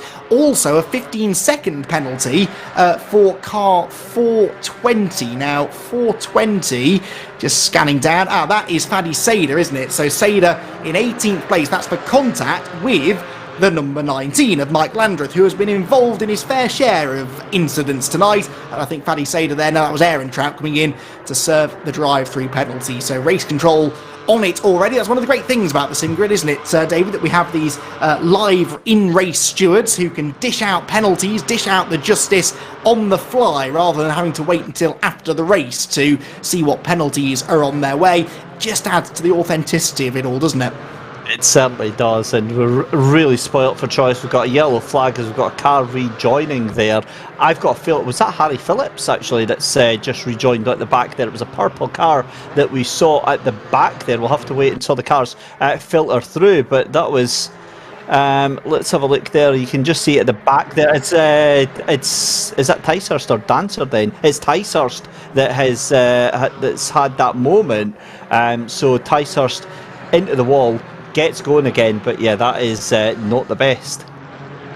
No, not at all. Right, back to the battle at the head of the field. So Harry Phillips has lost a place to Simon Wilkes, but he's definitely still there in the all-purple number 12 car. Very good-looking car that is, I have to say, for Harry Phillips. And he's right on the tail now of Simon Wilkes' car. In fact, he's looking to the inside, is he, into the Crocodiles? No way through there, though, so he jinks back to the outside line. This group still 5th, 6th, 7th, 8th, 9th and 10th, all nose to tail pretty much, with Errol Verwey 5 seconds up the road from them. At the very front of the field, meanwhile, Felix Rupert doing exactly what Christian Lozanov did in the previous race to Christian Lozanov, leaving him in his dust. 1.5 seconds now between the top 2, and Lozanov instead is watching Alexander Novikov, who must be getting flashbacks now to the previous race. He's in 3rd place. We're ticking towards half race distance. He's starting to catch the 2nd place driver. This time it's Lozanov rather than Rupert that he's got in his sights. But that could develop into a rather tasty battle for 2nd. Already though, David, we have a pretty tasty battle here through the back end of the top 10 as Harry Phillips now tries to recover some of this lost ground. Yeah, so it obviously wasn't Harry Phillips that we saw earlier on, because he's too busy having an absolute ding-dong battle right now with Wilkes just now, and they're side by side, and Phillips looking very, very strong, has to dip in for another taste of the toe from the number 12 in front of him. But here is Scott Ticehurst, who we saw into the barriers, and yeah, that car is not having a fun time. And I tell you what, I've had my fair share of races when it's like that, and it's just going wrong and there's nothing you can do. They're miserable, but fair play, he's still taking part in the race. So yeah, great stuff to see, and yeah, really, really happy that he's still with us just now. Yes, indeed. More penalties though on the way, and it is car 114 and 999, and it's another penalty, oh dear, for 999. Now this is Thomas Ehrentraut, who was given the drive-through penalty earlier on for contact with car 48. Well, now he's being given a supplementary 15-second penalty for contact with car 114, and that is David Dancer, So not a good day for Thomas Ehrentraut this, certainly not a good race. A second penalty, 15 seconds, just adding insult to injury for a driver who has already been in for a drive-through. Now, on the other end of that spectrum is Philip Babalol, who is now into 14th place and challenging for 13th. So the top 10 is definitely on here if he can clear Kevin Rowland quickly enough. And this is... Yes, it's impressive for Babalol, but it's also frustrating a bit, isn't it? Because this is the kind of performance he is capable of when he doesn't get involved in early race contact, as he did in the previous race. He's kept this car squeaky clean so far, touch wood, not a scratch on it so far, and look at that for a move up the inside, just so much more superior on the brakes. Runs a little bit wide on the exit though, there might be a chance back up the inside for Rowland. They're wheel to wheel through turns 3 and 4, and Rowland does go back through. Well, I would have been impressed if he'd have pulled that one off, David. That was the last of the late breakers for Babalol. It didn't quite work, but it shows his intent, doesn't it? He has eyes for the top 10. And what a little battle we've got going on here. Literally a 3-car battle for that position. And that looks like Rowland's been run off the road there. Gets back on, somehow keeps the position, and instead Smith keeps going through. But Babalol on the verge of getting 13th place here. This is incredible stuff. Down the hill they go. Babalol now trying to fend off the 302, that is, of Chad Smith. Another penalty now, if we get a chance to take our eyes off this. Lap 2, contact between cars 57 and 352, and it's 352 being given a drive-through penalty. That's Scott Ticehurst, unfortunately, who's already been off the road, and Ticehurst involved in some contact then with David Fong. We saw Fong going off earlier on, or I think we'd noticed he'd been off. That was the reason, and the drive-through is given then to Scott Ticehurst, who's already down in 25th place. Now, Babalol up the inside of Rowland, and this time he does get it stopped. So Babalol there now is 13th place, but over 7 seconds behind David Fouquet in 10th and Dave Jr. Fouquet 11th and Junior 12th. So half the race to go. This will be a real test now, though, won't it, of Babalol's pace. If he can bridge that gap, that will be a mammoth drive, and look at that. Well, these are the 2 cars he's chasing. This is exactly what Babalol wants to see. Fouquet and Junior absolutely together, and there's contact over the curbs, and that's Simon Wilkes into the back of Carlo Barbary. Barbary is off the road. Wilkes continues on. We just caught the back end of that, but that was the fight for 6th position, and David, it's all gone wrong. Barbary held on to that, believe it or not. He's got going again. That is absolutely absurd. I've never seen a car launch into the air like that. And yeah, I think it's safe to say Race Control are getting the boxing gloves on after that one, because there's going to be a very, very stiff penalty coming that way very, very shortly. I definitely don't want to be in his shoes. No, but you know who it benefits, don't you? Philip Babalol, because Babalol is now only 4 seconds behind that group now, and it's Barbary who will now be his next target, and Barbary might have damage, and there could potentially be a penalty coming to Simon Wilkes, who's in the top 10 as well. I'm telling you now, he's going to make the top 10 before the end of this race. Of that, I am fairly certain. For the first time tonight, by the way, the track temperature just dipped. It's gone from 35 degrees to a very chilly 34 degrees as we now move into the middle of the afternoon. Big moment for Simon Wilkes there in 6th position. That car, of course, may be wounded after that contact he just had with Carlo Barbary, so Harry Phillips and Josh Inman are sensing blood in the water here. Phillips in particular looking to the inside into Ingwe. Couldn't do it on the way into the final corner, but look, he's got more front end grip. He gets a tighter line on the way into the corner, and Phillips will be right in the slipstream now as they cross the start finish line. Awesome stuff. 13 minutes left to go, and it looks like Wilkes is, as you say, a little bit winded right now. Phillips trying to get that move done, but he's going to have to be brave really to get past, because I think while Wilkes might have a little bit of a winded car, he's got the knowledge of this track in this car and exactly what it can and can't do to place exactly where it needs to be, and that is so key right now. Here's a replay then. This is on that moment with Wilkes and Barbary, and yeah, he's nowhere near right now, is he? Coming into the left-hander. Barbary goes wide, you see. So Wilkes on that left-hand side. Again, Wilkes not really in... No, that's 110% on Wilkes there. He wasn't anywhere... He wasn't in a position to be challenging from that in the corner. Yeah, that's a bit naughty. Look at, again, how much Phillips is overdriving that car right now. I'm going to bow to your superior knowledge, since only one of us has a real-world racing licence and it ain't me, but I would say that Wilkes had his nose up the inside, but forget that because he's been given a drive-through penalty, so what do I know? So clearly he was at fault for that, then drive-through penalty for Simon Wilkes. David, you were absolutely right. What did I think I was doing arguing with you? Right, so that gives everyone else another position, doesn't it? So Babylon, one of those that will gain from that. That will put him 12th now, and he's continuing to catch Carlo Barbary as well. He may have some damage after that, but Simon Wilkes, as we're seeing with the drive-through penalty, he had a nose alongside, but that doesn't entitle you necessarily to the corner, and Carlo Barbary probably didn't realise that he was there, so Wilkes more at fault, and if he's sensible will come in to serve the drive-through now. But no, he stays out. He may not know about it just yet, or if he has, then he might decide to come and serve it later. I would have got myself out of this battle now though if I was Simon Wilkes, because you're only losing more time and just getting confirmation now of what this drive-through is for, and it was for avoidable contact with 55. So yeah, as we thought, contact with Carlo Barbary giving him a drive-through penalty, and now he's got bigger issues because Josh Inman goes up the inside and takes away that 7th place on track before Wilkes moves in to take the penalty. Well, sorry, I was too busy recording that. Only time in my life I'll ever get called right, so I'm very happy with that one. It makes up for all those times that I'm wrong. Back with Kevin Rowland for Happy Wild Racing in the 501. He's still trying to catch down. Oh, and Fouquet's got a drive through as well, so that is very likely going to be for that contact that we saw as well. So yeah, there we go. Cars 37 and 10.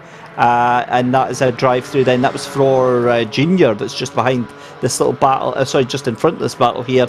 So Fouquet gets a drive-through for contact with him there. So, and a little bit of a moment there for one of the cars further up. I think that might have been Rob Taplin. So yeah, it's kind of all going all over the place right now, isn't it? It is really, isn't it? Philip Babalol here then, possibly my contender for driver of the day, I'd have to say, after not exactly showering himself in glory in race 1. He's worked his way into 12th place, and there are at least 2 more positions that he's about to get handed for free. If you think that he is the driver of the day, then let us know in the YouTube chat. There is another poll for who your driver of the day is. Is it Felix Rupert, who looks on course to take a second victory of the season, Christian Lozanov, who won the earlier race, or Alexander Novikov, who is still in 3rd place and challenging for 2nd? Or do you think it's another driver who deserves that prize? Let us know in the YouTube comments. Meanwhile, Dominic Fouquet dives in to serve this drive-through penalty, and that is going to cost him an awful lot of time. It's quite a long pit lane up here at Kyalami. Kevin Rowland, meanwhile, trying to get himself back ahead of David Jr. here. This is for 13th place now. He's also got Smith in the 302 right behind him. Great battling continuing here deep in the field, and they will all now stream past Fouquet as he is going to drop probably out of the points with that drive-through. 8 minutes 50 left to go, and what a rate. I mean, this has just been everything that we wanted to see. We've seen a completely different handling style from this car than we did of the Porsche Cup car, and I think again it just shows how different this car is to drive than its older Cup brother. It's been a difficult to look past Felix Rupert because, again, we've not really seen him. 3.3 seconds out into the lead right now, ahead of Christian Lozanov there, with Alexander Novikov in 3rd. But these midfield battles have been absolutely enthralling. They've been so enjoyable to watch, and really you just don't know what is going to happen next. Yeah, and we're seeing quite a lot of passing and then repassing as well, which is always a good sign of good racing. It's not just the quicker driver coming through and gaining the ground. We've seen quite a few people coming back at drivers that have just overtaken them, which shows the raciness of these cars. You know, you can really get stuck in with them.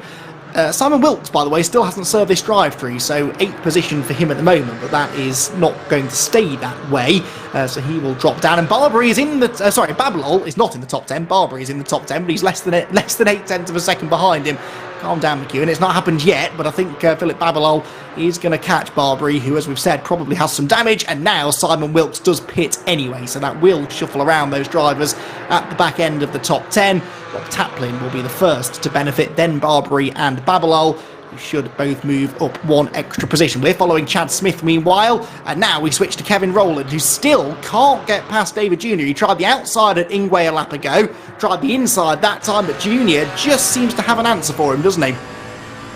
Sure does. He sure does, and it's awesome to see that the defensive drive is just exemplary. They're not going too far. They're not taking liberties with things, but they're not leaving anything on the table either. They're really throwing everything to it. And one of the things that we always get, Andy, is obviously you've got the luxury, and like myself, I've commentated on both real life motorsport and sim racing motorsport as well. Is that some of the non-believers don't really think that this is real racing, and to which we reply, this is as real racing as you possibly can get. These drivers are absolutely giving nothing away here. Fair enough, they might not be real cars, but the same way that they are fighting and scrapping tooth and nail is just as real as you could possibly get.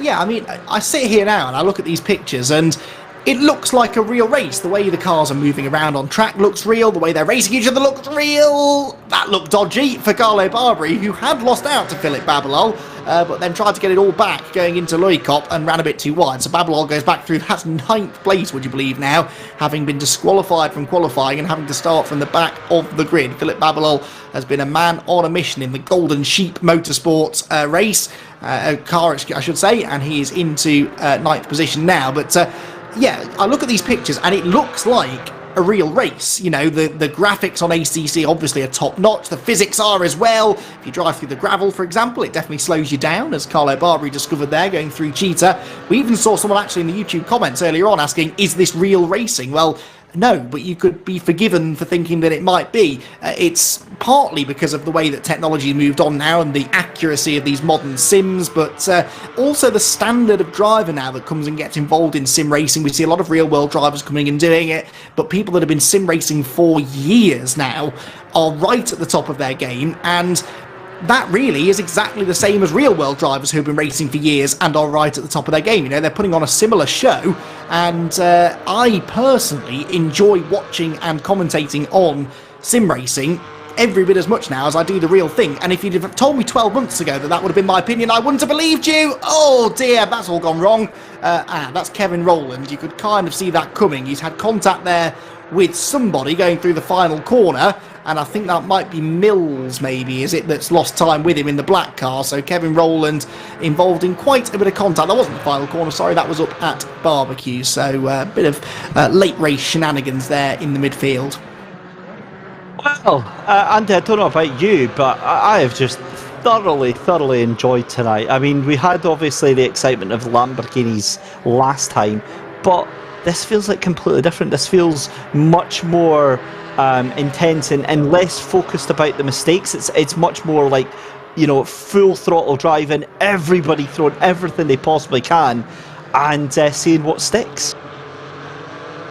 Yes, and some of it's sticking, not all of it, but it's been mighty entertaining to watch. It's a nearly 4-second lead now, by the way, for Felix Ruper up front, and Lozanov in second has just over a second in hand over Novikov. So the race at the very front hasn't quite come to life the way we hoped it would. It does mean that if things finish as they stand, Felix Ruper will take back that championship lead going into the longer GT3 race in a week's time. You won't want to miss that here on the SimGrid. It's going to be a fantastic championship decider, a winner-takes-all championship decider, it would appear, if things stay as they are now. But further back in the points, there is still plenty of potential for change here. Kevin Rowland here, after that little bit of contact half a lap or so ago, is 17th place then, just behind the number 4 of Gareth Mills. And we're going to see a replay, are we, here of what happened. So going up through the Juxkai sweep into Barbecue, he goes for the move on the inside and gets it completely wrong.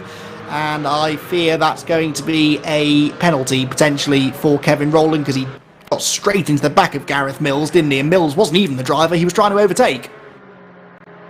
Ouch. That is what the kids call an F in chat. That is not what you want to say. I mean, he went for the move, it didn't work. He's almost certainly going to get penalised for it. It is, there we go, 15-second time penalty. It is what it is. Yes, unfortunate is what it is, but even late in the race, you can't afford to let your concentration dip. 2.5 minutes left on the clock, still more side by side. Oh dear. Denise Pope getting involved this time with Gerhard Walzer. That was for 14th place, and that isn't really a place you want to overtake. There's a temptation sometimes, isn't there, David, as a driver, if you find yourself on the inside line going into a corner, you kind of think, right, got to capitalise on this now. But sometimes it's a corner that you just don't want to be side by side going into, and one of you has to take the moral high ground almost and back out of it for the good of both drivers, and on that occasion neither driver wanted to. And that's the thing, look, at 2 minutes left to go, it's risk management. At this point in the race, unless you're within like 0.2 of a second, 0.3 of a second, the race is done. We see contact behind, and that is the number, what's that, the 14, that's 114, excuse me, of Dancer, that gets absolutely nuked by Denise Pope. A little punt from behind there, but now we're starting to see all hell kicking off and moves going in left, right and centre. This is obviously the final race of the championship as far as these guys are concerned. Yeah, you'd think that, wouldn't you? And some of them forgetting they'll be reunited with these drivers that they're biffing off left, right and centre in a week's time, and probably multiple times in the future here on the SimGrid. Lots of these drivers come back week after week to race in lots of different competitions, and these grudges can sometimes be held for week after week as well.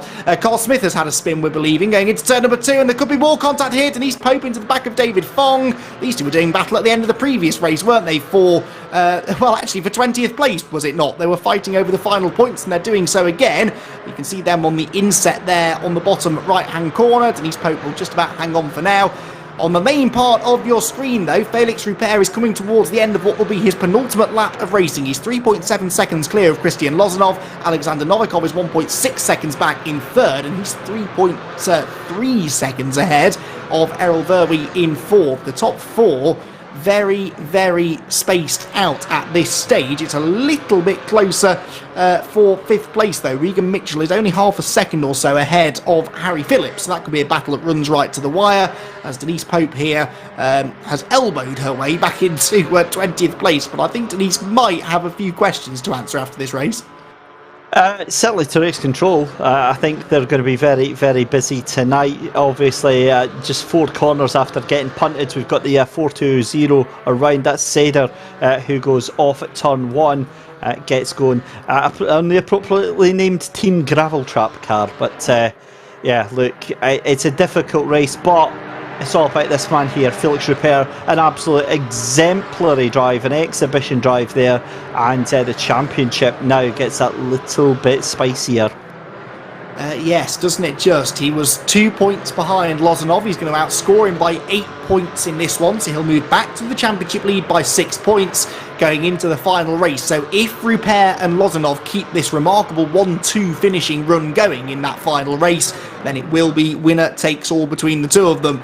Right, car 79 and 114, 79 being given a 15-second penalty, not a huge surprise, it must be said. That is Denise Pope for the contact that we saw earlier on going into the first corner. Dominic Fouquet here, still battling away. This is 15th place. Kevin Rowland behind him, but he has a 15-second penalty as well. So Fouquet could actually let Rowland through here, and it wouldn't make any difference. In fact, it's Mills behind him, I believe, now, with Rowland down in 16th place. Gerhard Volzer is the car just ahead of them. This is the fight for 5th. Harry Phillips and Regan Mitchell. Phillips, who struggled early on, didn't he? But he's really come on quite strong in the second half of the race. No one, though, was as strong as this man. It's going to be 2 victories from 4 races in the Kyalami Mini Series for Felix Rupert. He's had 2 wins, 2 second places, and he's got the championship lead back again over Christian Lozanov, who comes home in second. Now, what about Phillips and Regan Mitchell? Mitchell defends into the final corner. That's going to give Phillips the better exit from the corner, and it's a long way to the start-finish line. He just can't quite get there. So Regan Mitchell will hang on to 5th position, then Harry Phillips in 6th. They both come home behind, by the way. Alexander Novikov 3rd and Errol Verwey in 4th position. Josh Inman's gone home in 7th. Rob Tamplin should be 8th.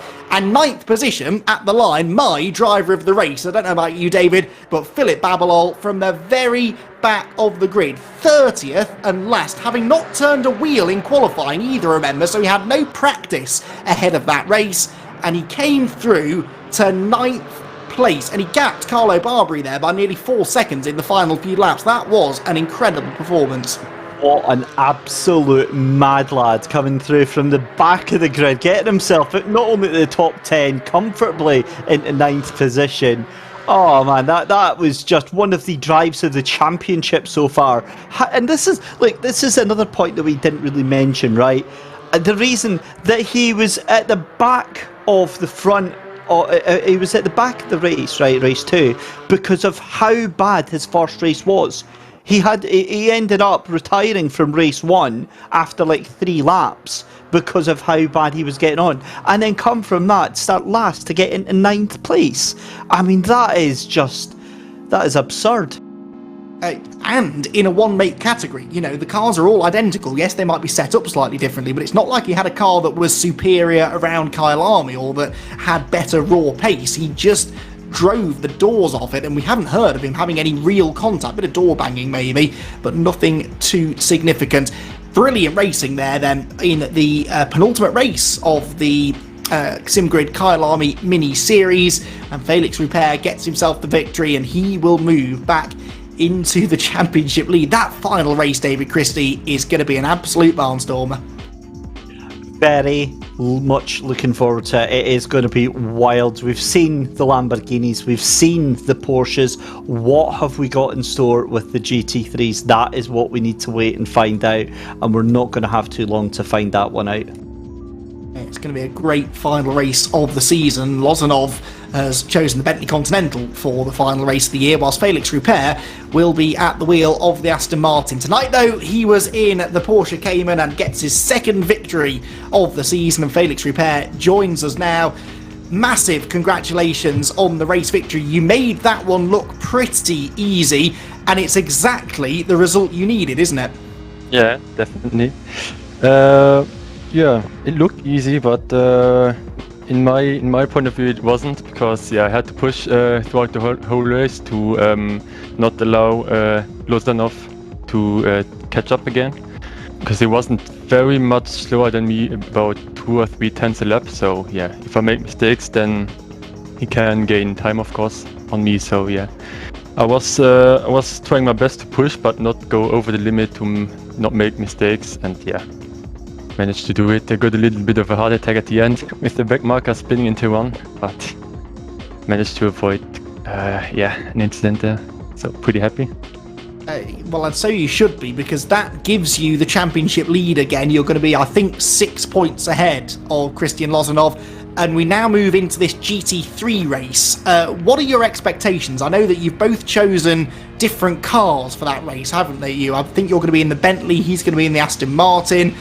What do you think? How confident are you that you can wrap this championship up?